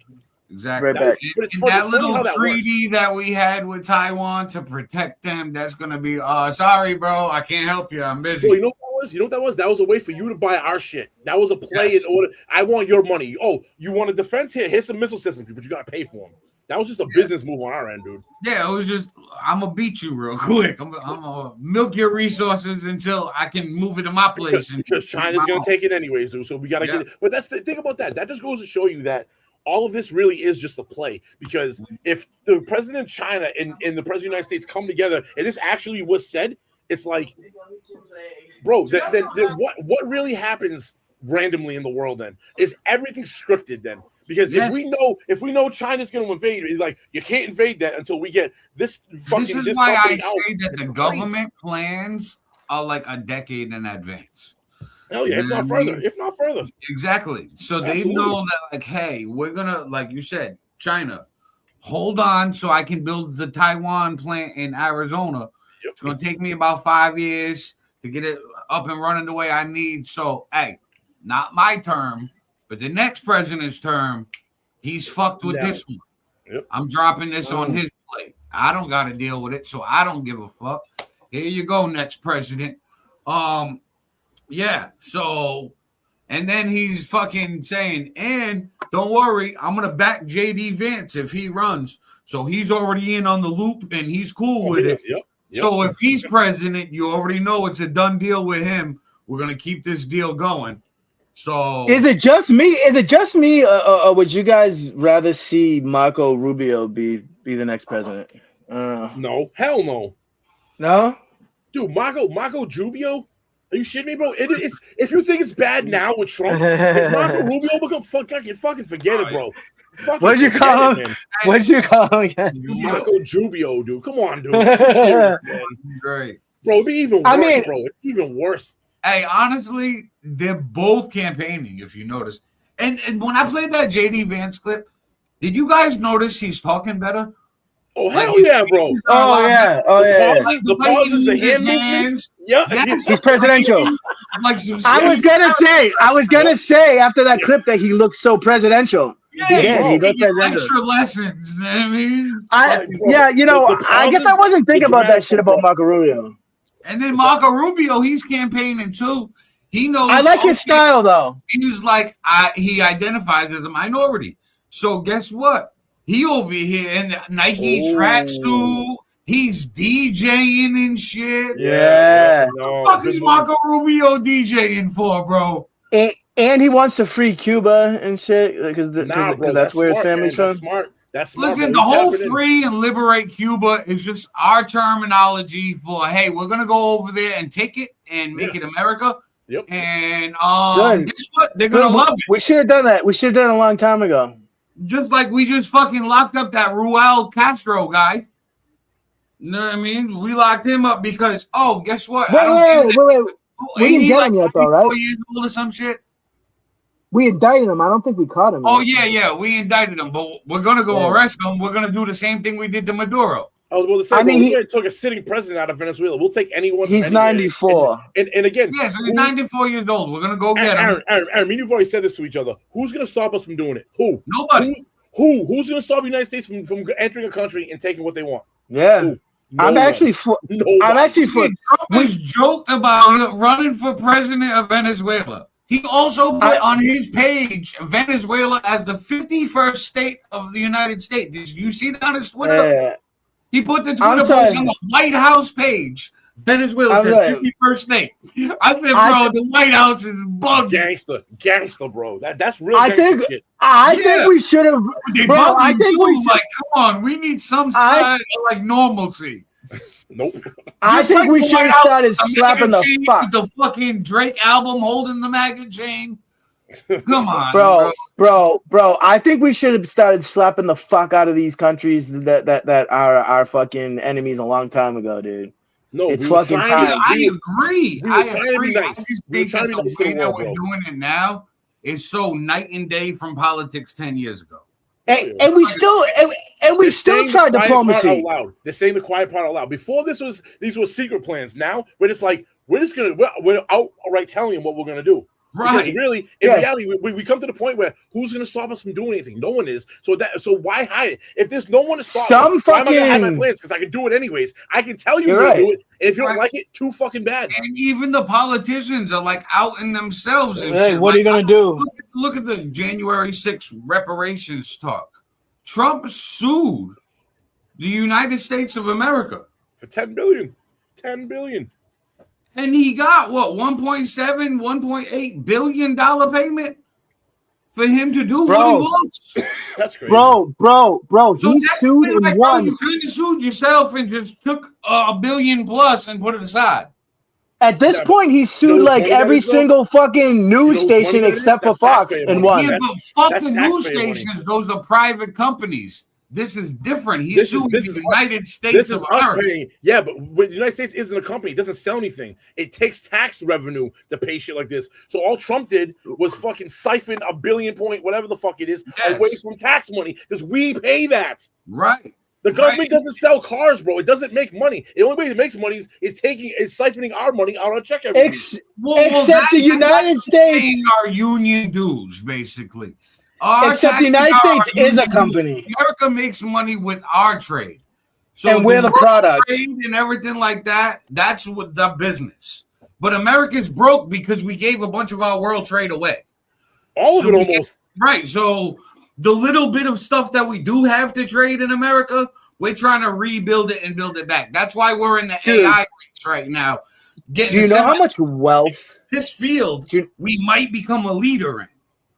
You know what I mean? So if we can catch up, yes. Right. We're in a race with China and Russia. Bro, you know what happened? The fucking gun went off, right? The gun went off. Russia went, China went, India went. We stood around looking for a couple seconds like, oh, I gotta go. And then started Russia. Now we're in this catch-up fucking mode now. Like, right, because we were busy eating a burger. And we turned around, it was like, after this burger, I got you. Oh, fuck. Ran over. It was like, okay, cool, got you. But now we're doing the play that we got to do, and we're acting fast. That's why the whole oil play and the trade with Strait of Hormuz. That's why the Taiwan semiconductor chip moved to Arizona. That's why the visit with President Xi and the Nvidia CEO and Elon talking about tech in the future. Like, hey, give us a few years, and then we'll hand Taiwan to you on a platter. We'll just turn around and do anything. Yeah, we're going to we'll give a blind eye. I don't know what happened. I don't know. Oh, what's going on over there? I don't know. They're going to be like this. Sorry, I've been busy, Taiwan. I haven't got your calls in weeks. What's going on? You okay? Well, maybe that's why we're at war now. So that when China goes and does it, we have a legit excuse globally to be like, I can't get involved. I'm too busy over here with this shit. Yes. You know what I mean?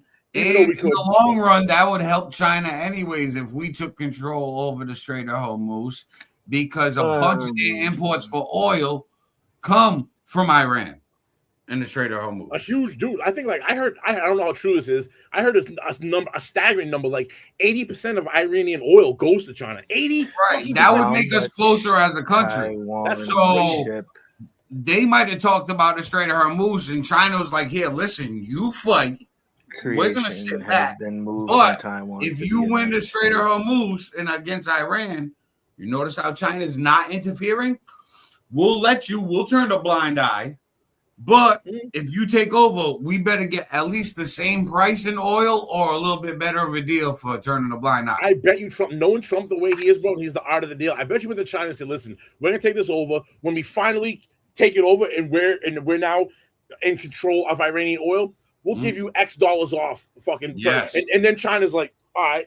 And then China being smart goes to Iran and goes, I'll sell you some missile systems, some radar systems. So now they're even now they're playing both sides of the card. China is, which every country does that. Every we know that they're doing that, but we can't call them out publicly and doing that because we expose the play.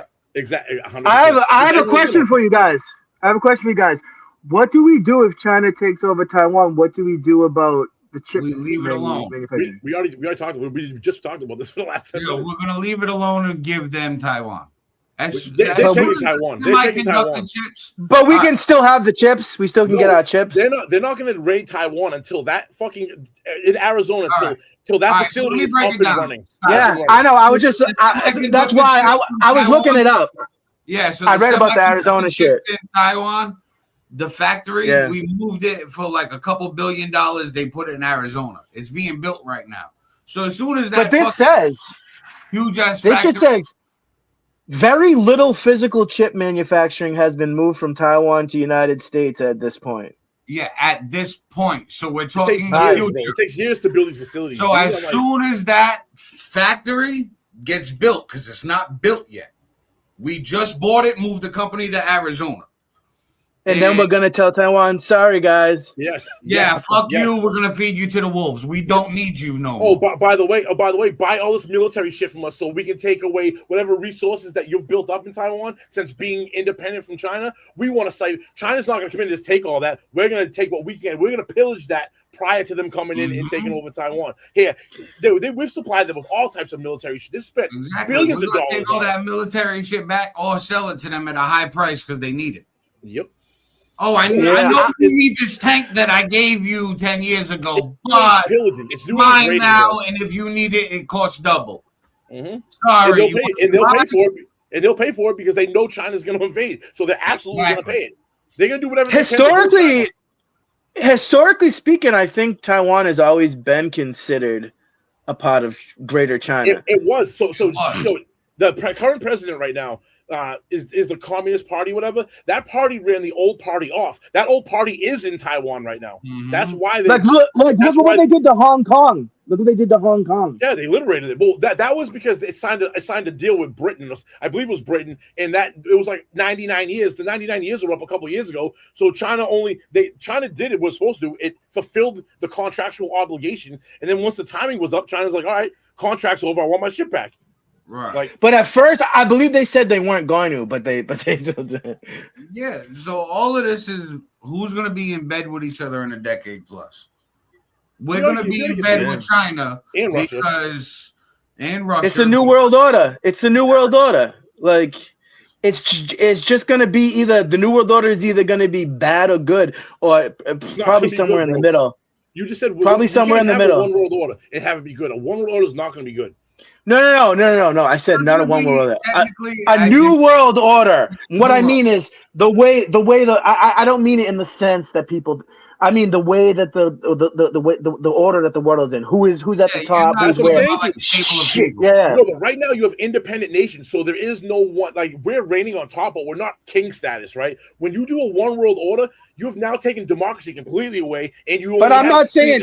But that's my whole point. I wasn't saying a one world order. I was saying the new world order, which is the way the world's going. Is the one world order, bro? They're one in the same. No, there's two different things. No, there's two different things. I think I understand what he's saying. Not like the leader, like the table of leaders and who runs the new world order, but like the new way the world's going to be ran. Which is going to be dictated by them. Yes. But I think we're all still going to be individual, but I think it's going to be more business ran. It's already business ran. There's the new world order that's trying to make us all one entity. And that was like perfect timing, bro. They just assassinated him on live camera. Damn, we just lost Paulie. Yo, Styles just got The JFK government live. got him. Right? He was about to drop a bomb, and they dropped a bomb. Paulie, what happened? What the fuck? Bro, that timing was impeccable. Holy shit, man. Zuckerberg said, what'd you say? Right? Yeah. He said, oh, you was talking shit? Yeah. Yeah. They were like, Paul.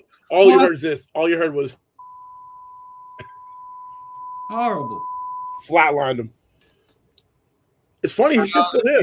If you can hear me and you're alive and you Blink haven't twice. been assassinated, remove yourself and come back in. Yeah. Blink twice if you're still alive, sir. For real. If you need help, blink 4 times. Dude, the fucking New World Order. The New World Order fucking got me. Nobody just said that. Bro, wait till you see that clip that we just did. We tried to skip for you. Oh, please. I hope you did, because do you remember that other one where I said something and then it dropped out and you went like, and then Aaron was like, I don't know, but I'm out. Same shit, bro. That was awesome. It's gonna be funny shit. Awesome. We thought you got assassinated. I mean, you was about to drop a bomb. They dropped the bomb. It was not good. But yeah, I think that, like I've said before, it's gonna go to the big 3. There's gonna be hemispheres. Everybody's gonna have their thing. We're gonna work together because it's business. It's just we cut the snakes out the circle and we tightened up the circle, so it's a smaller circle of business now. Who would you say? So the big 3 is Russia, U.S., Russia, China. As of right now, but looking in the future, you got to incorporate India in this. India's right. India will be 4. India will be 4. There'll still be other countries that are in the list. No, but but I think India is going to be considered because they're gonna be the new China. They're gonna have this manufacturing coming. They're gonna increase their military or more. They're gonna be a player when time comes. Yeah, but China's trying to increase tourism like crazy right now. Like I said, go look up Middle East too. Go look up some Americans living in China videos, right? Bro, it makes you want to take a flight, okay? And the shit is super cheap, bro. They fucking have I wanted to visit. But it's still very suites, like fucking marble floors and something, like $800 a month. But they still control you, man. Like, is it worth it? I'm like, this is amazing. Yeah, but yo, did you see their construction though? Did you see the coffin apartments? Do you see the people who live in coffin apartments? Bro, so it's not all fucking happy fun time then. Bro, they have ghost cities they built in the last 10 years that are falling apart. They have videos of people going over there, the rebar they're putting in the concrete. These guys are taking with their hand and going like this. Yeah, because that was I think just like that was a housing instead of putting like a 3D model of a projection of what the site's gonna look like. I think China just rushed to build it and was like, look, come here. And they weren't really ready to build to where they're at now. So all that shit fell apart. And then these Chinese that are like in school all fucking day long, they were smart and fucking studied that failure and was like, okay, cool. And now they got these like bullet trains that go fucking 200 miles an hour that hang Japan has them too. Japan has them. Yeah, why don't we have them? That's a good question. Why don't we have them? We're supposed to. California is a perfect example of $18 billion invested into a project and there's not one nothing down. No, not nothing. Not nothing. Nothing's even started, bro. Because you have fucking this corruption in our politicians. Right. And because it's going into their pockets, bro. Government doesn't want certain things like that. Like, I always knew there was fraud and corruption, but I don't think I ever imagined it was this bad. No, nobody did. Nobody did, bro. This is why we're $39 trillion in debt, bro. Because of why are we not putting the brakes on it, dude? Like, we should be like restarting everything. Like, all the entitlement checks, you should have to like reapply and shit. Like, I know that sucks for some people, but I don't know, man. Like, we should be like looking into shit. Because look at this analogy, right? You can't disrupt the movement like that. Look at this analogy, right? The United States of America bank account. Every American has access to it. So all the money that we spend and use and save, that's all our budget. But there's a lot of people that fuck up their spending and then get handouts and get assistance and get this, or then there's the scammers. So all of those people that are draining the bank account, they gotta go. Factor that into the budget or fix why they're draining the bank account. Because no matter what, we can't just say poof, make them disappear. Like, bro, there's people that are bitching about these new requirements that you have to work a certain amount of hours a week, bro. And it's only for able-bodied people. Like, they're not telling fucking, handicapped people go and work. It's either that or go to school. You know what I mean? So and going to school and going to school would be nice, actually. I would, you know what I mean? Right, so you can go learn something, get the assistance, and then use what you learned to get a job to get off the assistance. Yeah, like that's the type of we should be doing.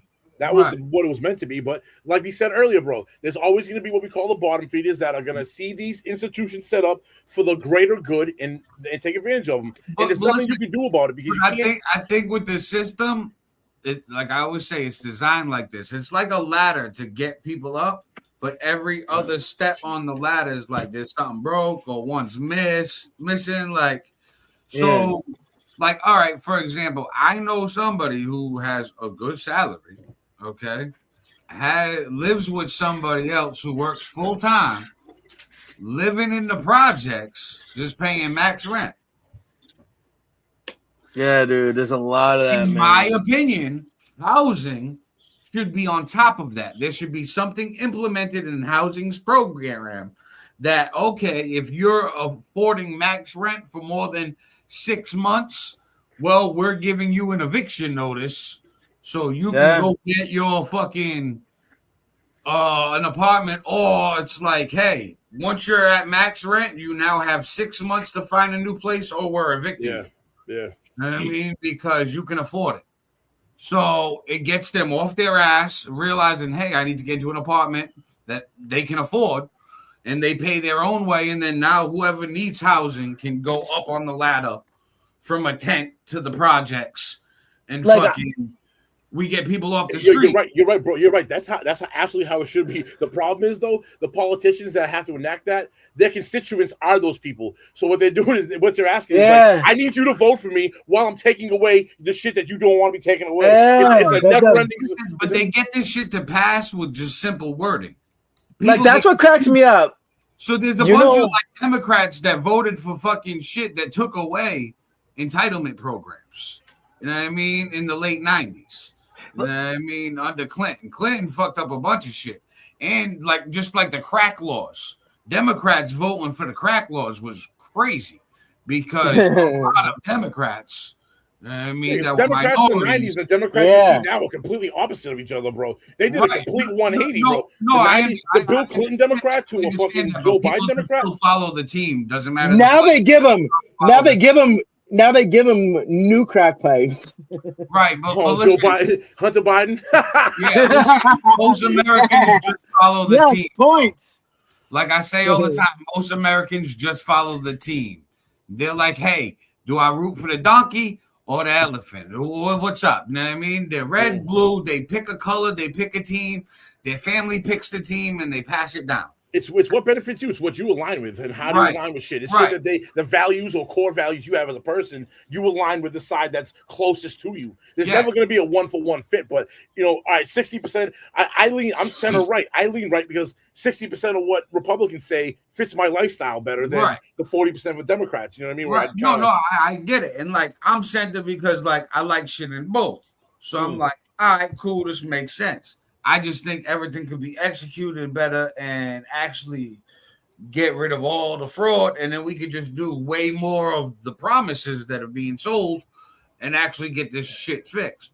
And there's mad fraud. And there's mad fraud in Massachusetts too. Now they're going at them up in Maine. The Somalians, bro, I cannot stand all these people on the left online claiming that it's a lie, that there's no fraud in Minnesota and the Somalian community and shit. There's a bunch of idiots. Like, shout out to fucking Efren.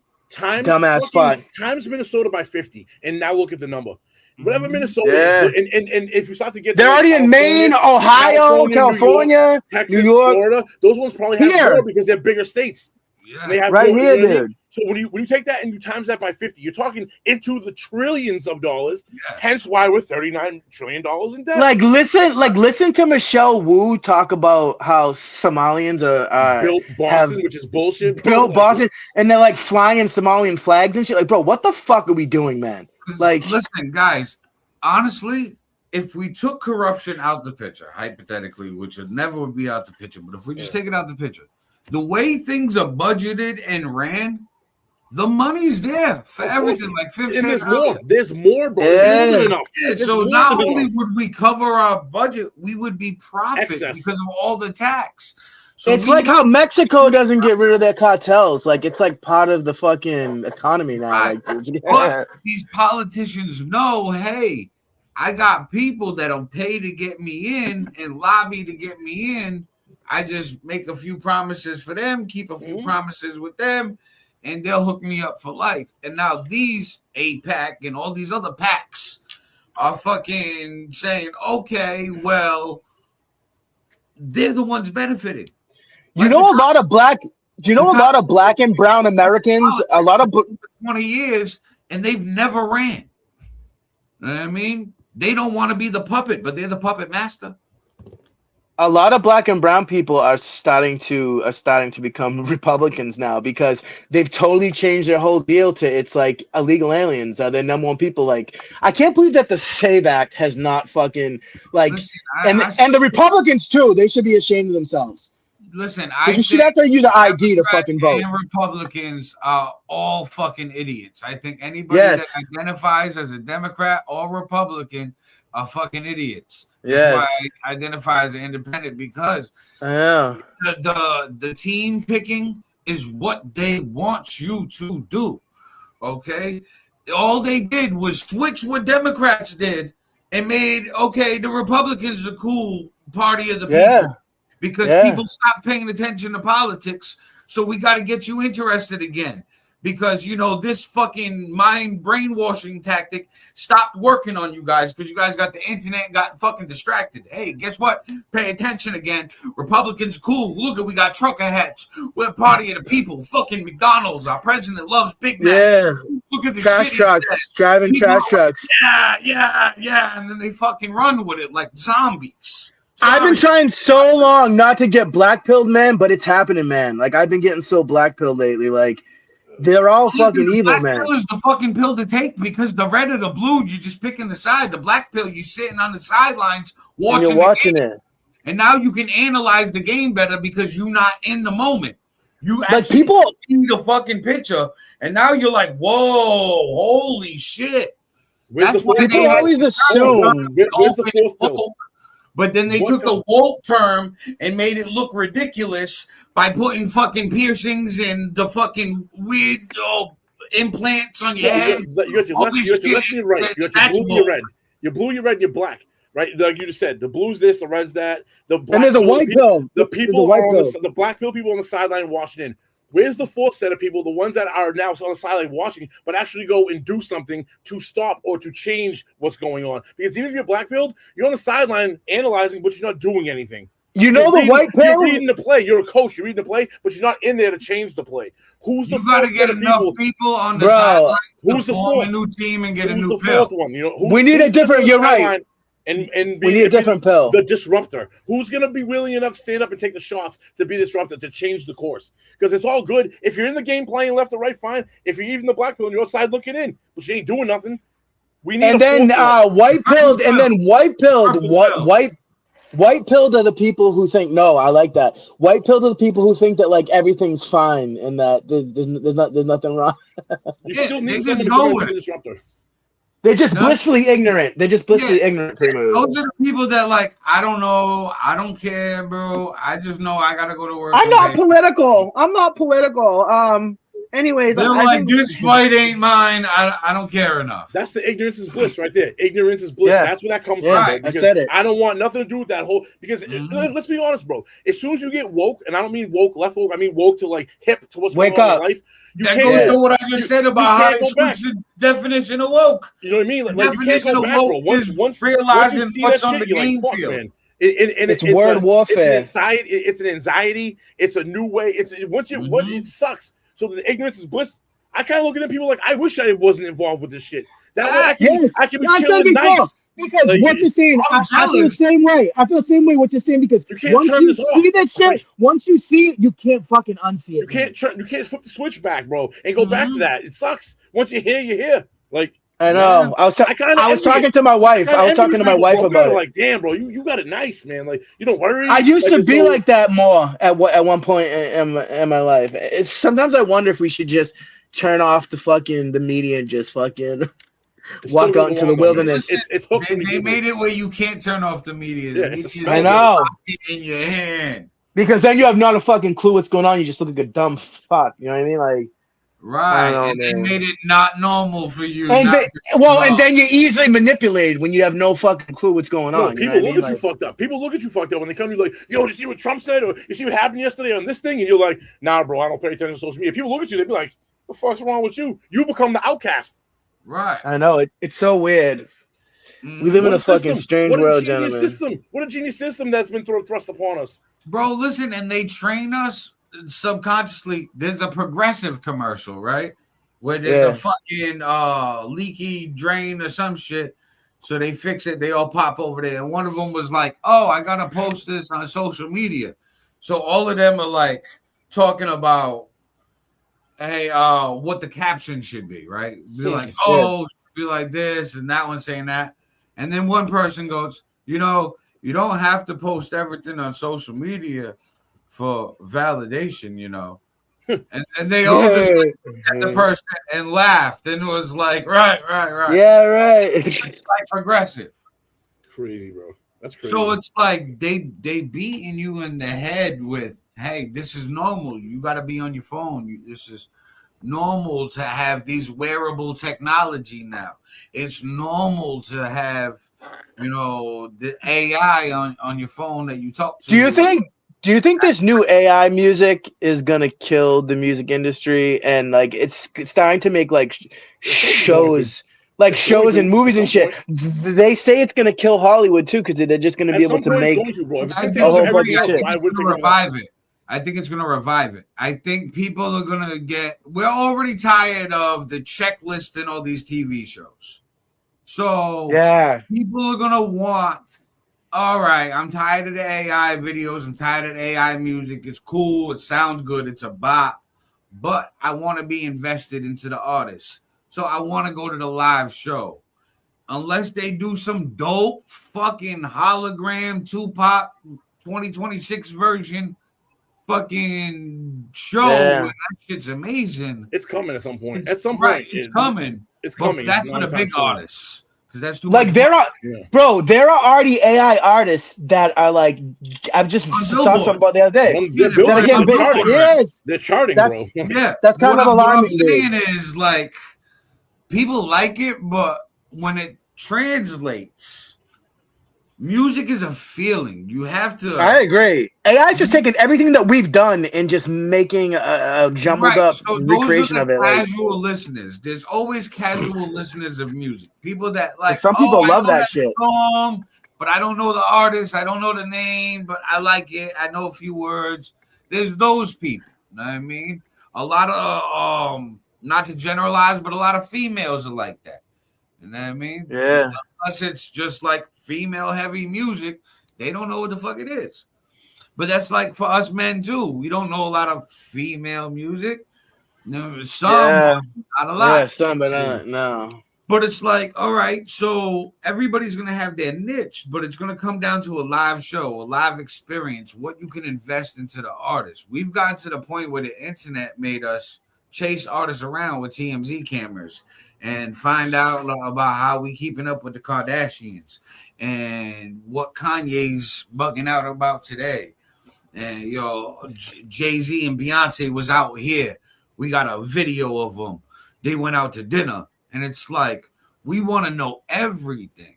So unless the AI character, an artist can create an avatar and create a character that we can follow and invest in, it won't get past just the music. No, right now, and yeah, then but more people. AI will evolve. It'll evolve, bro. At some point, like you said, It will. But I'm saying it'll take a 20 years, long 30 time years, yeah. for like the avatars So and hologram this shows. is the last. So this is the last hurrah. This is the calm before the storm. This is like the last, because in 15, 20, whatever years, 30 years, 40, whatever the fuck it is, at some point, AI will be that good. You're not going to be able to tell the difference. And it will just naturally evolve itself when it starts reading the algorithm, being like, oh, people's attention to this kind of shit's going down. I can already But see at that time, I feel like that's when we'll want it. And we'll be so incorporated with AI everywhere else in our life that it'll be like, oh, shit, why not just listen to the AI artists? I don't care about... You're not gonna be able to tell the difference whether it's a human or not. You know what I mean? It's gonna be that good, right? Which is funny too, because if you think about it, if this really is the last hurrah for music, why all of a sudden have they put out things like DistroKid and all these places where artists who like me and you who aren't signed have the ability now to come out and be global fucking people because they don't care anymore. They're like, it doesn't matter. This next wave's coming. Here's some breadcrumbs, bro. The access so they can get the last bit of funds that they can out of this market. Out of it. That's what's all. That's what ruins everything. That's what ruins everything. Dude, you know what I said? That's why I say it goes to the live show. It goes to what we brand ourselves as social media content creators. That's why in music industry now, it's all about content. It's about what you're doing on top of your music, because people want to invest in something. I don't think that'll ever die. Humans' curiosity killed the cat, but that's a human fucking metaphor. Yeah, do you think conscious hip hop is coming back? Because it seems like I think all types. I think pain hip hop is coming back. Thank God, because all that mumble shit was fucking garbage. I think a lot of it is, but I think every lane just got bigger and there's more lanes. Like, you still got the Jersey drill, you still got. So instead of having one big lane, instead of it being one wave like it's always been there's always been one big wave. That one wave now is broken into it's fractured, where now the one big wave is multiple smaller waves together forming the one big wave, versus it being like Paul, you say mumble rap. Mumble rap itself was huge. Nothing else really at that time was that big. Now there is no one mumble rap right now. That one entity has fractured into a shitload of small ones that form the big one. So everyone's getting a taste. Everyone's getting a taste right now. It's and then drill was born from that. You know what I mean? And then but right now the SoundCloud you still got some drill artists that are still popping. You got some mumble rappers that are still popping right now. You got trap rappers that are still popping. Boom bap rappers that have came back and popping. So now I love that. Everybody got a lane, and now we just subcategorize everything. Yeah, everyone's eating right now instead of one big. Yeah, hell yeah. It's kind of better that like way. When the schools changed division and the math for the kids, and then the math problem went from like 2 simple steps to the whole page. Yeah. We did that with music. We just over-explained what the sound is. We're like, that's hip-hop. And when we was until we were like, nah, that's trap. And now we're like, nah, that's Atlanta trap. Nah, that's New York drill. Or nah, that's Jersey club drill. Yeah. You know what's weird? Do you notice how rock and roll has really died? It's still rock and roll got its lane too. You know what I mean? Everybody's got its lane, and everybody. It's so different. It's so different, but that's because the times are changing. Right, no, because hip hop's the global movement. Hip hop's the global fucking. It's really like the global music right now. It's like a hip hop or a hip hop variant. That's countries like, as in 60s and 70s, bro, it was that soft rock, that classic rock that our parents listened to. That was the global thing at that moment. Now hip hop is like has taken over. Not that rock and roll is dying. It's that demographic of people who identified with it as a population are dying. It's just on the back burner. It's just on the back burner, I think. Like I think jazz, it's probably moving. It's like jazz or classical music. Everything comes in waves. You're right. It comes in waves. It was the thing. Yeah. Classical is not dead. Jazz isn't dead. The whole industry isn't dead. But the people when that was the thing, those people are now gone. And have you ever looked at all the waves? Have you ever looked at each genre and like the waves it's had over time? Like when it was popular, but then for a while it wasn't like jazz. Exactly that. And then the next thing emerged out of it. You know what I mean? Like and that's what creativity births. So narrowly focused, and every genre had only a handful of singers, and then like genres of music started getting bigger in the 80s and 90s when, like, okay, there's a lot of rock bands, or okay, there's a lot of rappers now. And before that, there was only like a handful of artists that were on the radio because it was radio. Yeah. You know what I mean? So the more access people have gotten over the years, the more big names you're gonna see because people like more than one artist. It's not like, oh, I'm gonna listen to music and it's just one artist all day, every day. And the access to the music too is there's more access to it. So now these genres are blowing up because the access to said genre, to the access to the rest of the world. It isn't just America. It isn't just Americans listening to American music. You have a global now audience tapping into hip hop or country or rock. Like you can see, like, so the numbers are different too. So like, remember back, dude, hip hop is taking over almost every country. Yeah, so you can see an artist back in the day, and they had like 1 million views in like a week, and you'd be like, "Yo, this person's popping. They next, super viral." Yeah. Super viral. Now it's like, okay, I've never heard of that person. Who's that? Yeah, who has 1 million views? Your boy, like, bro, he's popping. He's about to be next. Yeah, and you're like, nah, I've never heard of him. Because there's so many of them. There's so many now with 1 million. The millions become like the It's become the standard. Has become like that's so wild. Just picture like, all right, the NBA, how many basketball teams? All right, well, we expanded to the NCAA. Know what I mean? How many basketball teams in collegiate basketball? I know. It's crazy how much YouTube it's crazy how much like YouTube and Spotify and shit has fucking opened up. You know what I mean? To everybody being able to do whatever they might want to do with music. The CEO of Spotify said that there's 20,000 uploads every day on average. That's crazy, dude. Yeah. Back in the day, there was not 20,000 new songs a day. It wasn't even 2,000. Like, you know, I mean, what the it wasn't even 1,000 new songs a year. That's crazy, bro. Okay? Because the record labels had 100 new songs for the year. Because the whole record label had the market cornered. They were the gatekeepers. They allowed what was what. Yeah, and they milked each song for everything it was worth. That's why I remember, like, there'd be one big song would be hot for like 6 months, 9 months. Now a song's hot for 2 or 3 weeks. They milked that cow. They drained every cent out of every song. But now they shared the access to everybody else because they're scared of AI. Hence why Universal bought into Suno AI music app because they want to get into it.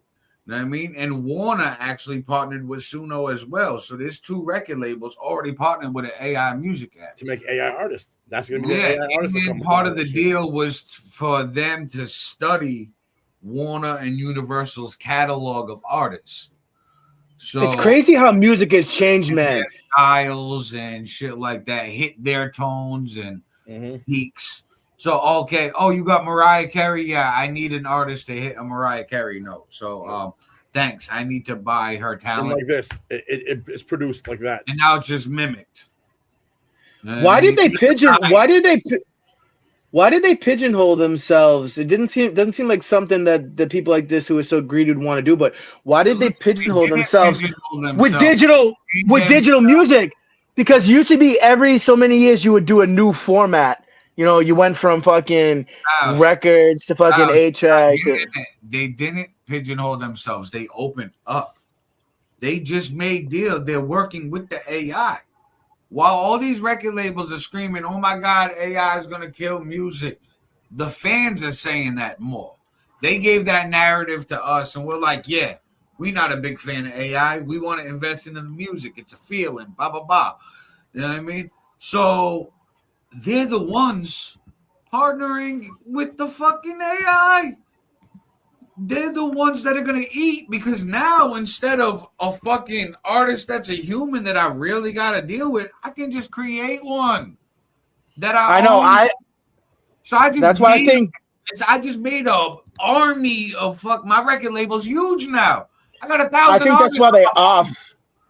I think that's why they off. Yo, now who wins out of that? Ready? Who wins out of that? AI wins because now you have artists going to AI to help them become artists and be artists, and then you have the record label on the opposite side going to the AI to do the business side So of shit. green shit. Bro, AI wins because AI is the common denominator, dude. They Yes, get all yes, that data. but it also works for the labels or whoever invests in building the AI artists because now That's what you I mean. own the artists. But the AI wins. The AI itself as an entity wins because it's getting it from both sides. Yeah, of course. You know what I mean? It's getting the input.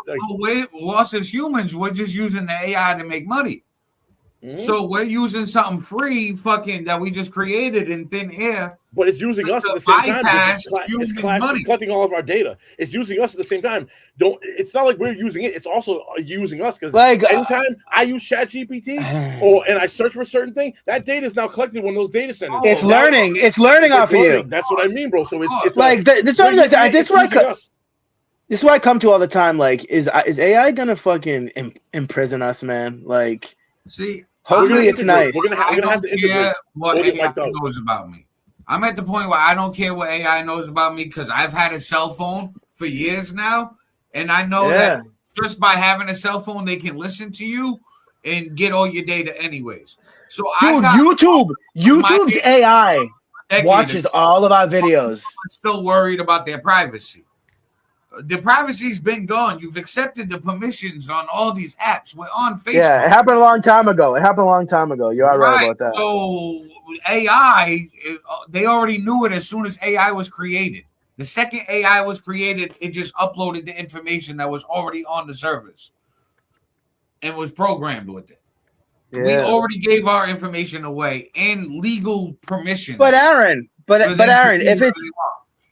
if it's AI and it can just learning on itself and all that shit, why does it do all these weird things like when it comes to like race and stuff? Like what? So it has.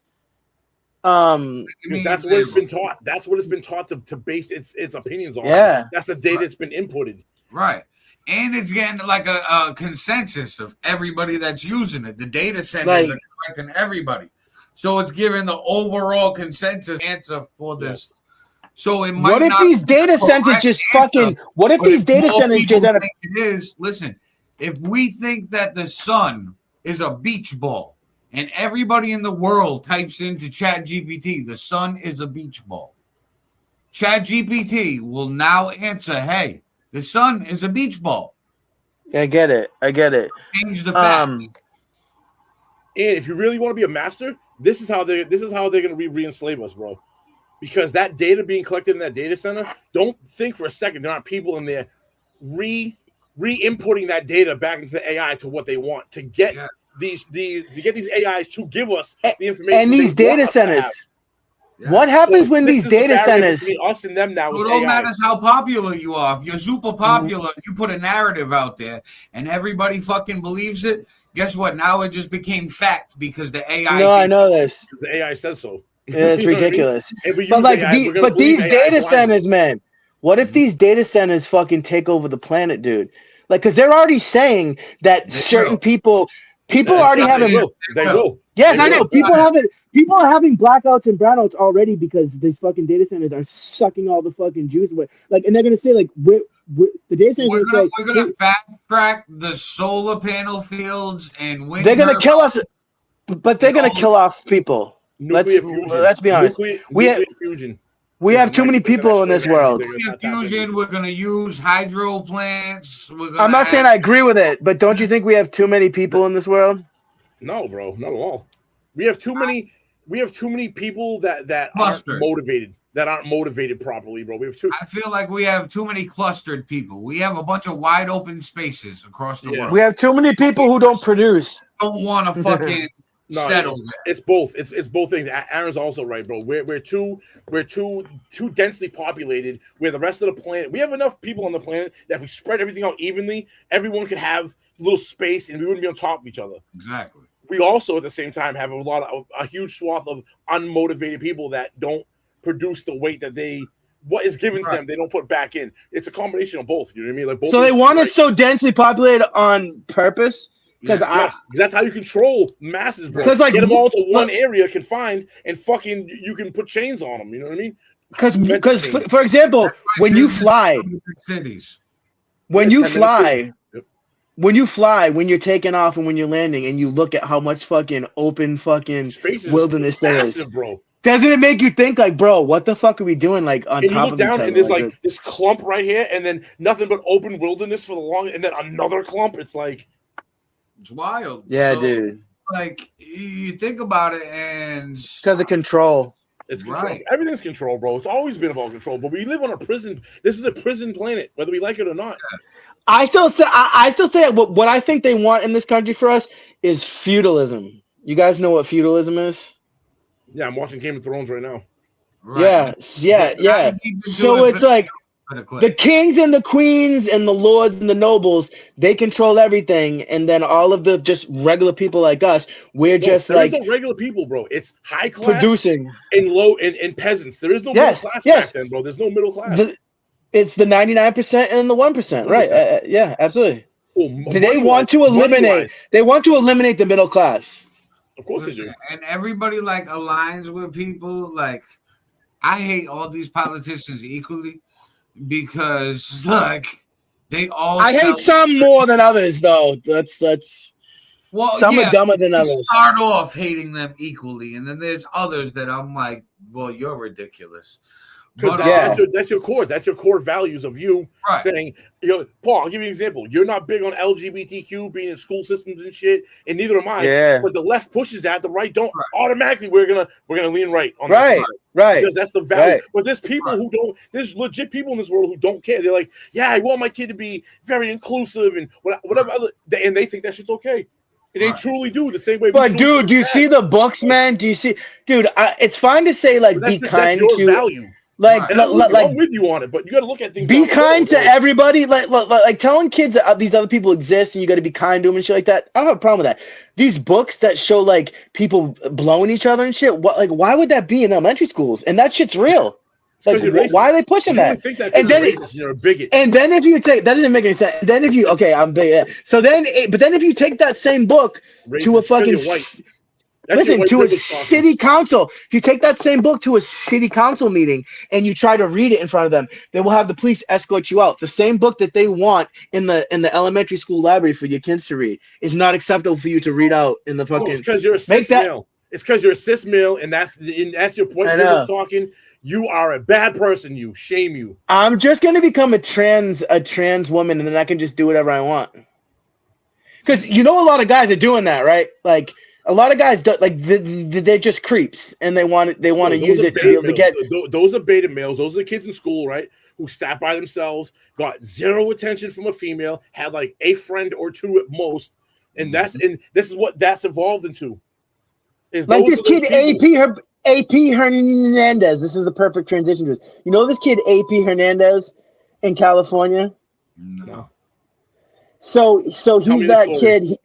All right. So he's that kid who's a dude, but he identifies as a girl, so he's a trans girl or whatever, and he's in high school, and he joined the women's track team, and he's just fucking I'm sure you guys heard of this before, and he's blowing everyone out of the water. AP Hernandez.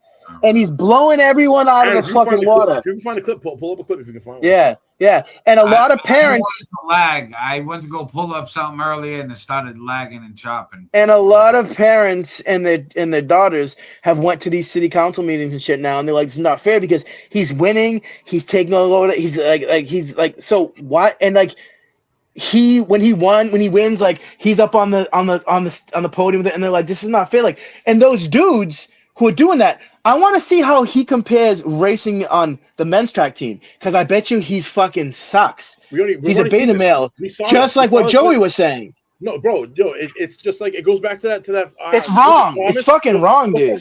What's that swimmer that was like 400? Leah Thomas. Leah Thomas. Ranked, what, 400 something in the world or in his division? Went to the women's and became first place, bro, and decided destroying records. This is what I think about transgender sports, right? We got male sports, we got female sports. You want to be transgender for a reason, right? No, but listen, right? I get it. Trans league. So guess what? There's a trans women's league and a trans male league. I don't know why no business owner hasn't decided to capitalize on creating a fucking league. If they did like a fucking trans if they did a trans football league, it's probably not worth it. There's not enough tranny people or people that'll be willing to watch. Because you got to figure you need sponsorship in order to make those leagues work, bro. That's the reason why the NBA and the NFL are huge is because NBC and CBS, all the liberal companies would sponsor the fuck out of it. You know how much Disney would drop? Yeah, but I'm not saying the Disney companies would drop hundreds of $1 million.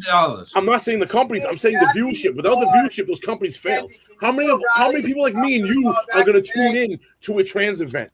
They're not going to. It's like the WNBA. It's like the WNBA right now. It's not going to be my cup of tea. But what I'm saying is they'll push it down our throats. They're doing it right now with the WNBA, bro. Right? No pun intended. They'll add ads on it for everything. All these liberal sponsors, they're losing money fuck out of it. No, because they'll put it in our face. They'll make it such a hot, viral, trending topic. It's already happening. People will trans football league. That should be hilarious. The NBA subsidizes the WNBA. The WNBA would not exist today because it can't, because it loses money yearly. The NBA has so much extra money, it subsidizes WNBA.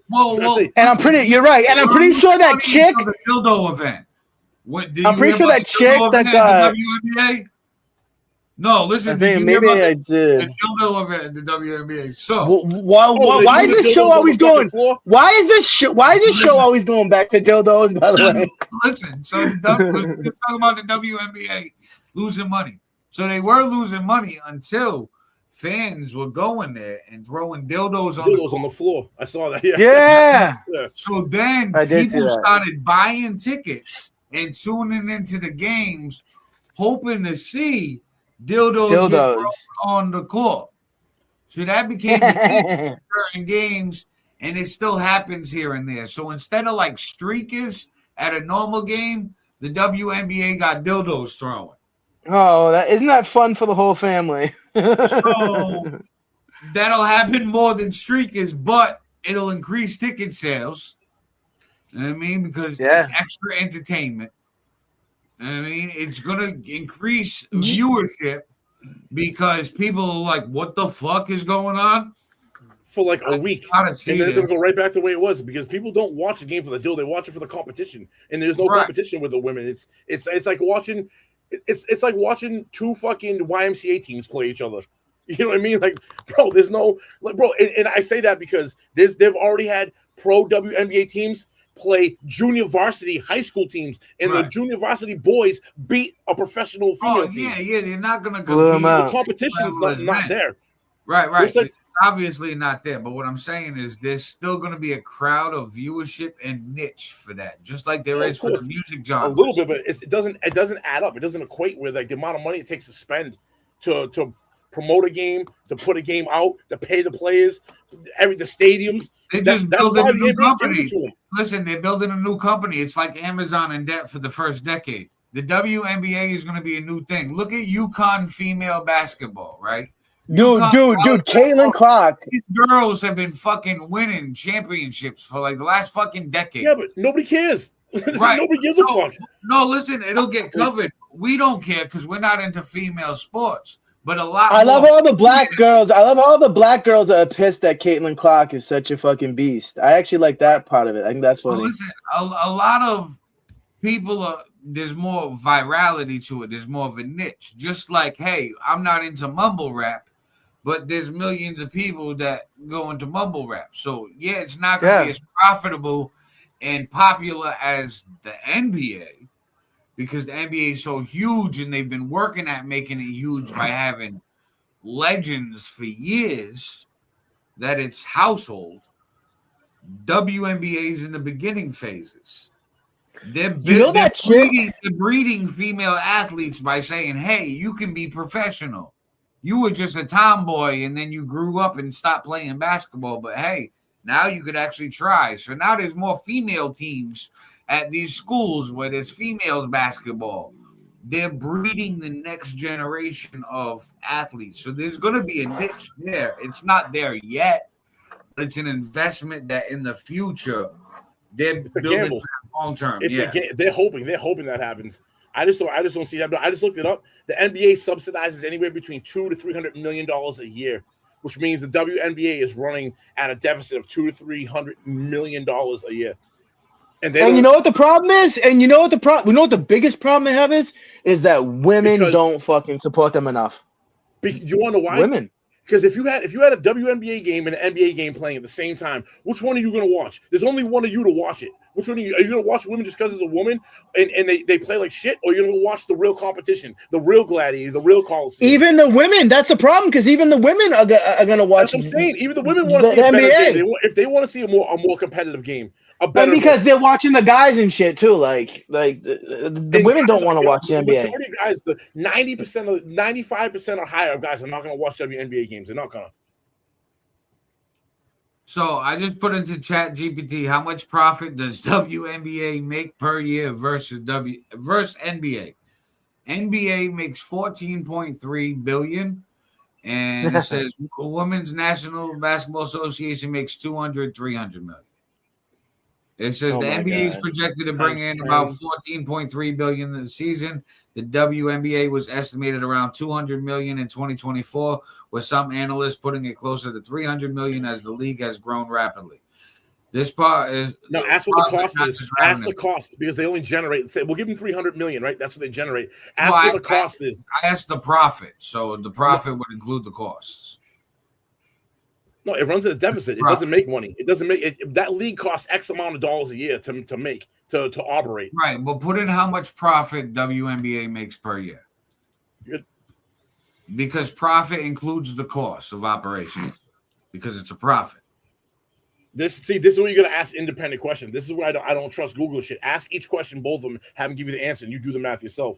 What does it cost? Because you're asking about profit. When you say profit, that could mean they could be including all kinds of shit that doesn't need to be there and involved with it. Yeah. Are you talking about corporate sponsorships? Are you talking about ad revenue? Are you talking about, like, you know what I mean? Like, well, what you got to see, what you got to ask is, it costs, say, X amount of dollars for the WNBA to run. What are these teams generating minus the outside income? You know what I mean? Like, what does that actually generate? Because anything else is subsidy. You want to know the bones of it. You know what I mean? What does it cost the WNBA to run per year, and what is its profits per year? What is the profit margin for its overall costs? I was thinking maybe if their uniforms they made them bikinis, if they made their uniforms bikinis or something. They tried that with football. They tried that with football a couple years ago, and it popped off. It was a trend. It popped off hot. Yeah, the lingerie football. I remember that. Yeah. Yeah. Hold on, let me ask it again, because it picked up what Styles said. Yeah. All right. So, horse cock. What does it cost the WNBA to run its operations per year, and what is its profit margins per year? Does it cover its operations costs, and is it profit, or is it losing money per year?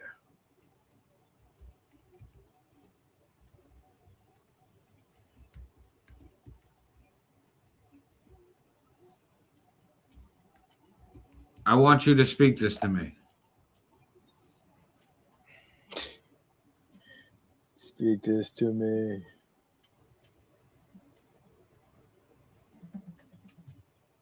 The WNBA's annual revenue is estimated between $200 and $350 million, but it's still operating at a loss. In 2024, for example, it reportedly lost about $40 to $50 million, giving it a profit margin of roughly negative 20 to 25%.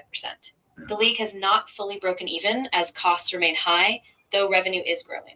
See what I mean? But you got to ask the right question, bro, because it's very misleading what this shit. And I've noticed this why debate and Efren and fucking Sean and all these kids. You got and I've noticed this why I debate them. The type of question is asked.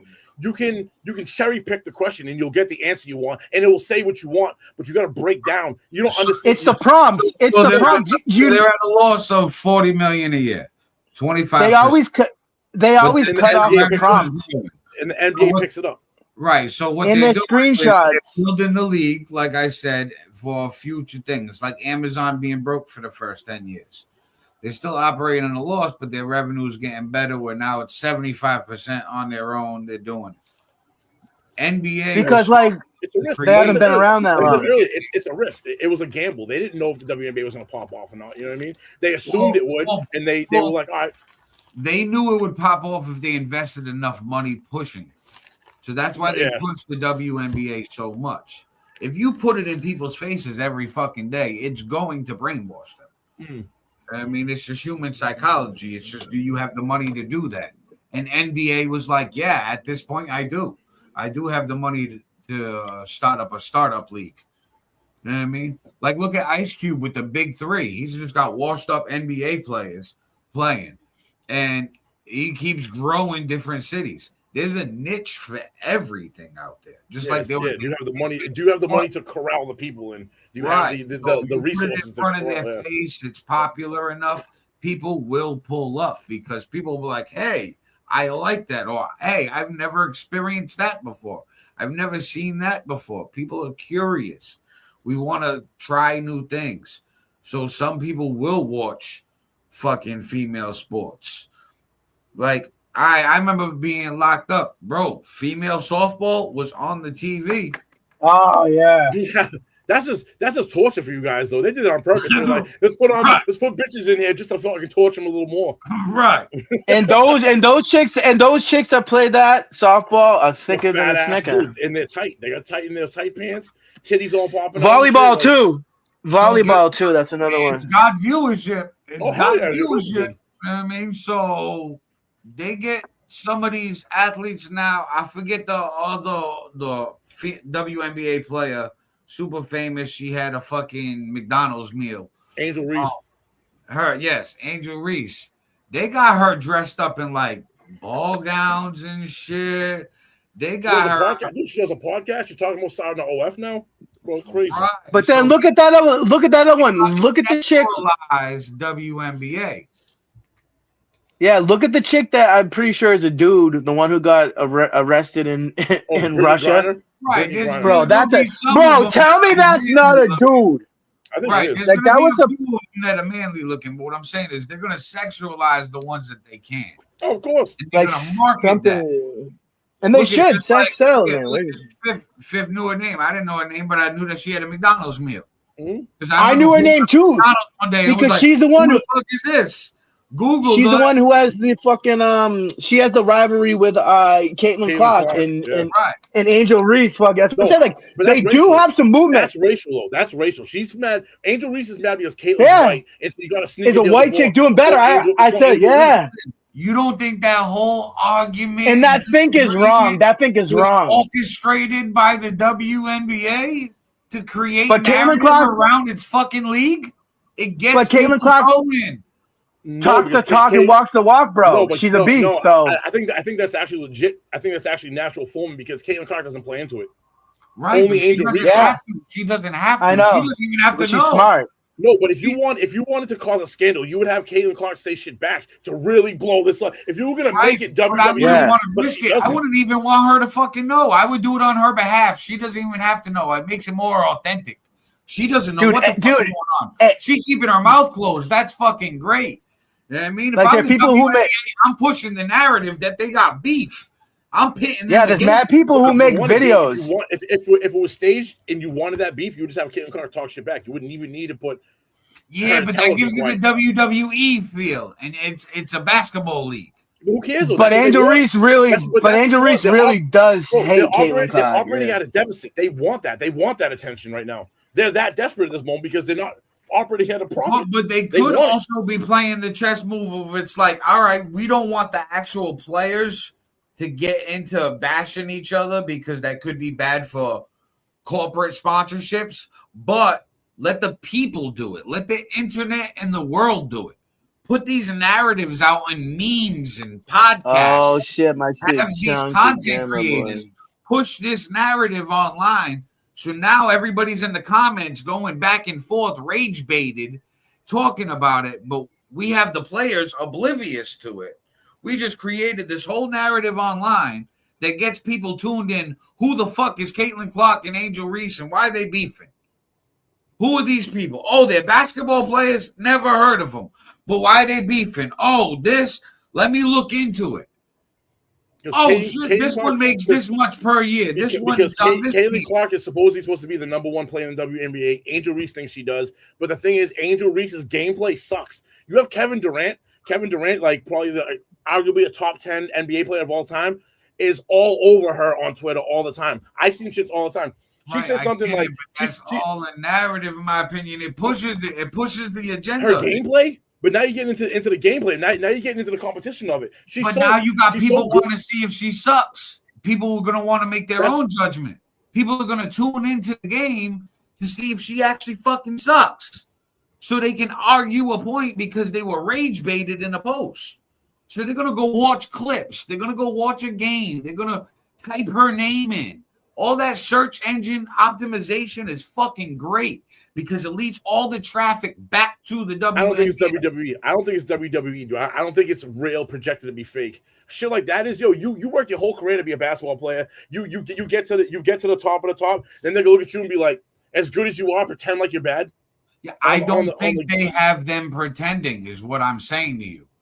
I don't think they're getting Caitlin Clark and Angel Reese involved. I think behind the scenes, to get people talking about Angel Reese and Caitlin Clark and actually knowing who the fuck these broads are and eyes on them, they created a gossip, a narrative, and rage baited the public.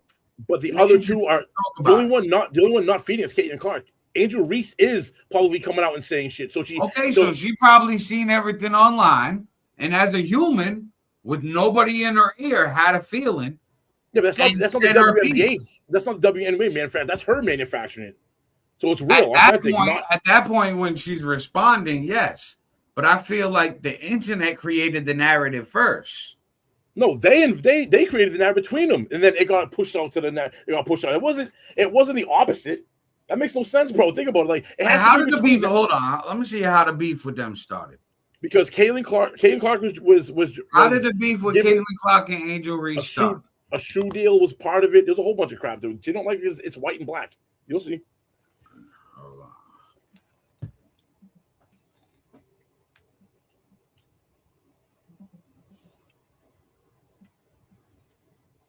The so-called beef between Caitlin Clark and Angel Reese is actually a competitive rivalry rooted in basketball, not personal animosity. It started in April 2023 when Reese's LSU team beat Clark's Iowa team in the NCAA final, and Reese's post-game celebrations drew a media storm. They later met again in the WNBA, and despite headlines, both have said they respect each other and that the media amplified the tension. So dive deeper into more of the origins, though. I want to know the back and forth. I want to know what Angel Reese said about Caitlin Clark. I want to know what Caitlin Clark said about Angel Reese. The back and forth between Caitlin Clark and Angel Reese started after the 2023 NCAA championship game, when Reese celebrated with a gesture similar to one Clark had used earlier. Clark defended Reese, saying she shouldn't be criticized, while Reese pointed out a double standard in how their celebrations were perceived. After both entered the WNBA, tensions flared again, though both have emphasized that there's respect between them, not hatred. Caitlin Clark takes the high road every time. She's never said anything bad about Angel Reese. Angel Reese has been the one that's been kind of called instigating in a way. Well, it said that like Angel Reese called out a double standard, so she probably went the whole race card because she did. It was because I'm black. And it goes through a shoe deal as well. Ask her about the shoe deal. Way. Ask him about the shoe deal. I think Nike gave Caitlin Clark a shoe deal for like $60 million, and then Angel Reese had a problem saying because it's widely known that Caitlin Clark is the Michael Jordan of the NBA, and Angel Reese thinks she is, and that she should have got that deal, and that the only reason she got the deal is because she's white, which makes no fucking sense because Nike as a shoe brand is actually demographic towards black people. So this was the double. It was like a double standard. Right, but doesn't Angel Reese have a shoe deal now? I don't think it's with Nike. I think it's with Adidas or something. You can ask. I know. I seen. It might be with Nike. It may very well be. But I know the original one to come out was 1.4, and I think, or if they both had deals, Caitlin Clark is worth more. And that's because she's a better player. She's known to be a better player. So it's like you don't she's give got Michael a Reebok deal. Who, Angel Reese? Yeah. Yeah. She boycotted Nike. She wanted the Nike, but got the Reebok. Yeah, of course. Bro, and those just dropped, and Kevin Durant shit on her because Angel Reese made a post on Twitter or something about like, yo, we're blowing up sales, and Kevin Durant was like, dude, you had 50 pre-sales total for your whole shoe line. Listen, hey, I'm not gonna lie though, them black and white ones are pretty fresh. Are you gonna buy a pair? I'm not gonna fuck. I look like wearing female WNBA sneakers. But what I'm saying is, for the females, that's not like actually like a bad shoe. Yo, ask that what the Caitlin Clark deal is worth, and ask her what the Angel Reese deal is worth. What is the Nike shoe deal with Caitlin Clark worth, and what is the Angel Reese Reebok sneaker deal worth? Caitlin Clark's Nike deal is an 8-year contract worth $28 million, which includes her own signature shoe. Angel Reese is undisclosed. Wow. So they didn't put out her number. So that's a lower number. Obviously. I was thinking the same thing. I'm like, oh. I mean, she's like, nah, I'm not gonna talk about what I settled for, but we got a deal. I got a shoe. Obviously, she wanted Nike. Nike is infamously known for basketball shoes. Like, Listen, that's the number one. Reebok though about to have a comeback because Shaq and Allen Iverson are running the creative design. They're bringing back the AIs. They're bringing back the Shaqnosis. And 50 Cent just announced they're bringing back the G Unit Reeboks. God damn. They coming for Nike's head, bro. So they got a lot in store that they dropping. And it could just be narratives and bots from Nike and Reebok beefing with each other to make, like I said, bro, a lot of this shit is orchestrated, bro. That's funny. When more people are talking about things and like big blogs talking about it. Bro, that shit makes sense. Think about you ever see those McDonald's versus Wendy's fucking things where somebody will post something like on a McDonald's will post something and then a Burger King or a Wendy's will post something funny back. Like they're like brand battling. You just see Ice Spice get slapped up at McDonald's. A week later get a Wendy's deal.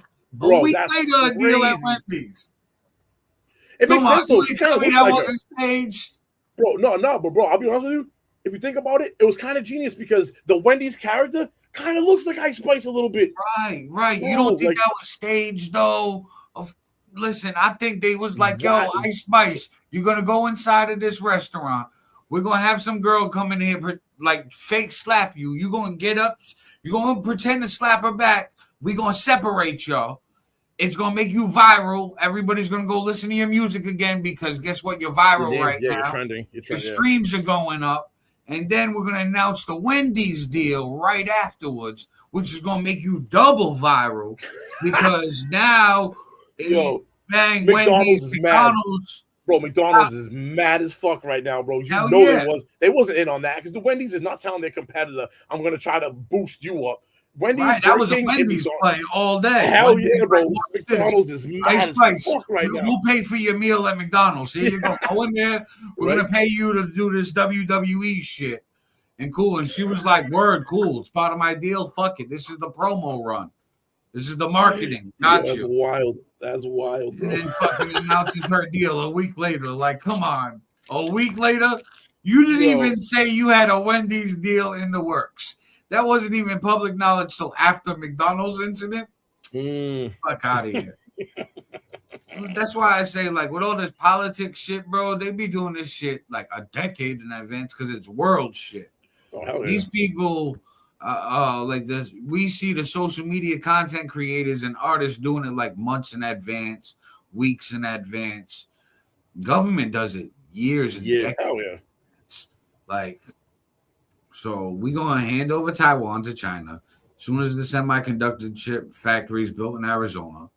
We're going to price people out of gas cars because we're going to have this deal with Iran that we're going to go back and fight in a decade as soon as they build all their nuke facilities up again with the money we just unfroze and the assets and the billions of dollars we're going to give them like right now. But we're just going to watch them for the next 30 days to make sure, hey, everything runs back to operations and we get our oil.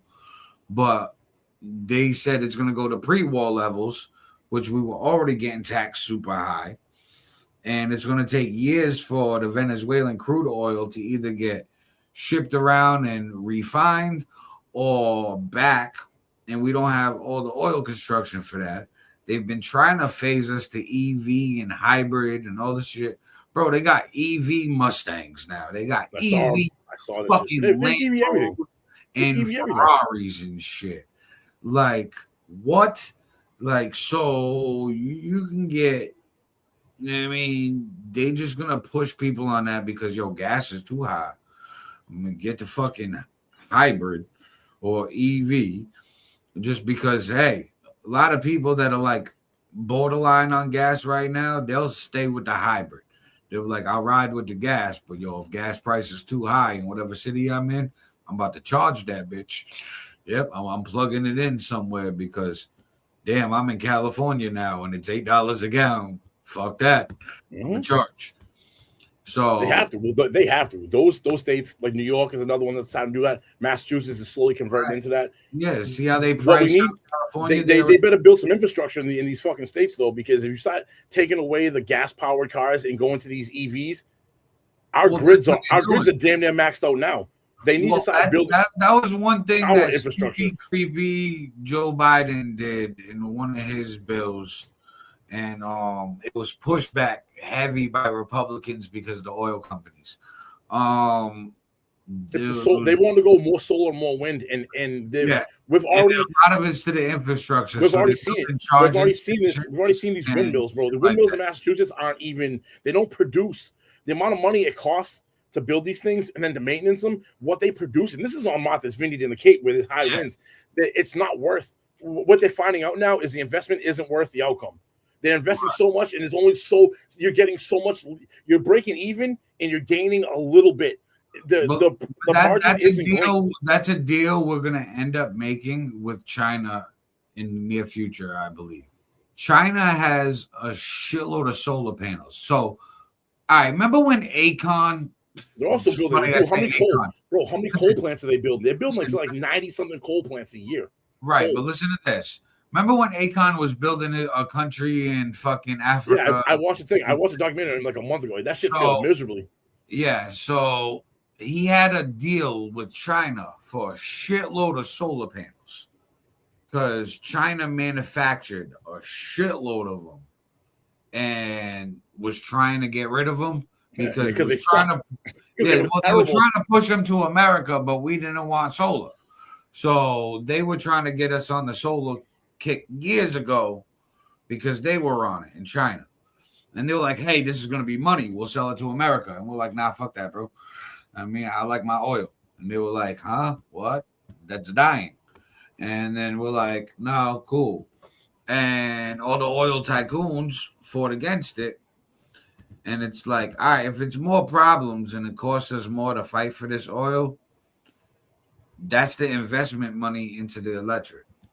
That's why all these EV mandates, they're both on both sides.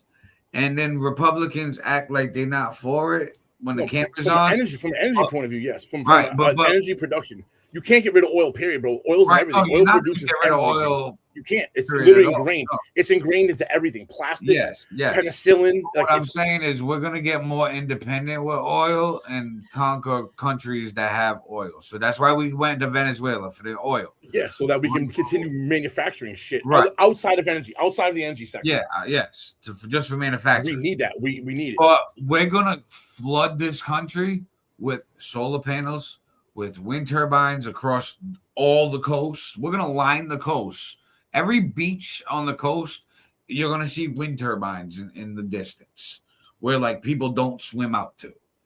I mean, there'll be paths for like boating and shit where there's no wind turbines, but there'll be like small windows, kind of like airplanes navigating in the sky. So solar, yes. And that's why like in Massachusetts, we should be to help the energy grid, every house or apartment should be mandated to have solar panels and feed back into the grid. I agree with that.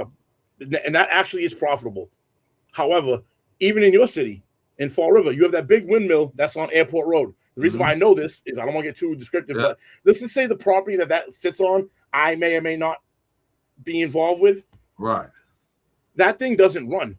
You see it spinning, it doesn't run because it costs more money because it breaks so often and it doesn't produce out what it costs to fix. They're looking to tear that fucking thing down. So the solar panel, we've been talking about solar now for years. The thing is, I think we thought that one would work, We have to build like a field of them. If one doesn't work, why would you? If one doesn't work, why would you build 10 if one doesn't work? Well, because if you have more fans, you're obviously going to have more wind direction. It's going to be like aerodynamics. But no, they're breaking before they're producing what it costs to make, so it's a loss. Is the reason why they're not using it. Right. You know what I mean? What it costs to build this thing and to operate it, right? I'm not even getting back in the juice. We should go back to hydropower. We should go back to hydropower. Why don't we go nuclear? Why don't we go forward? Why are we going back? We should be going forward and going into these new technologies like nuclear fission. Go back. Why are we decommissioning nuclear plants? Because a couple of them in the 70s, when the technology wasn't right, failed.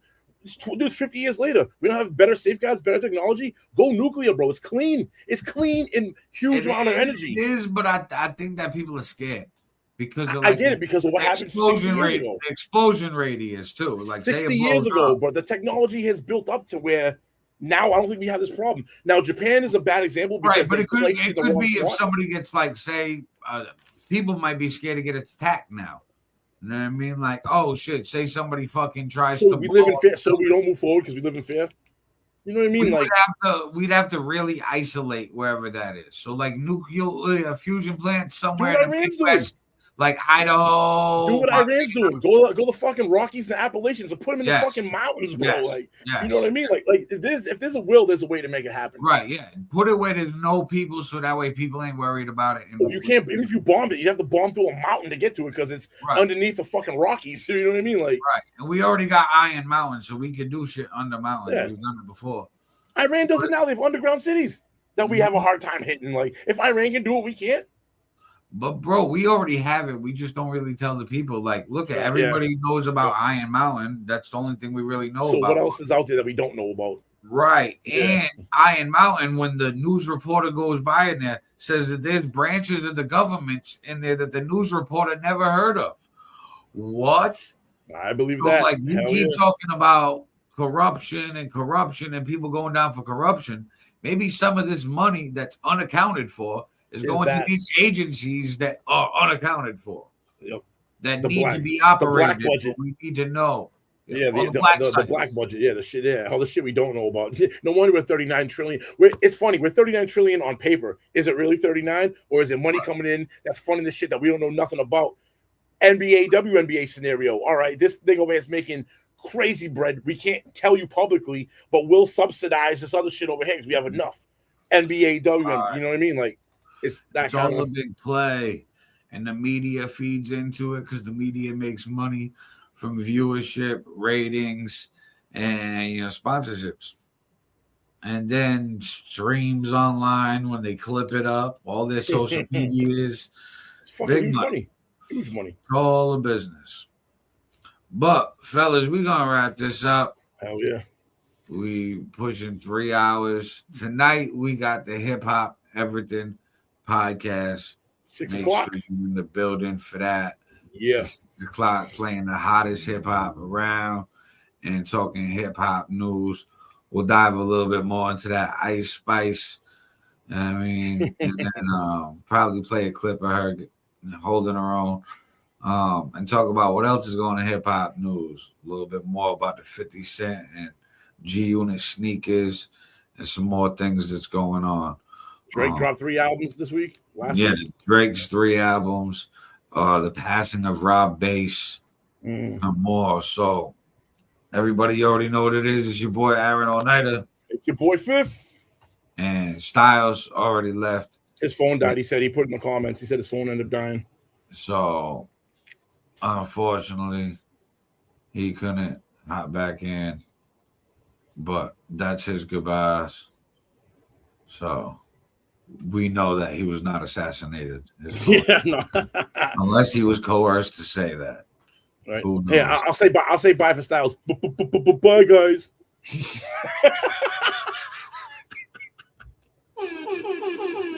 Peace.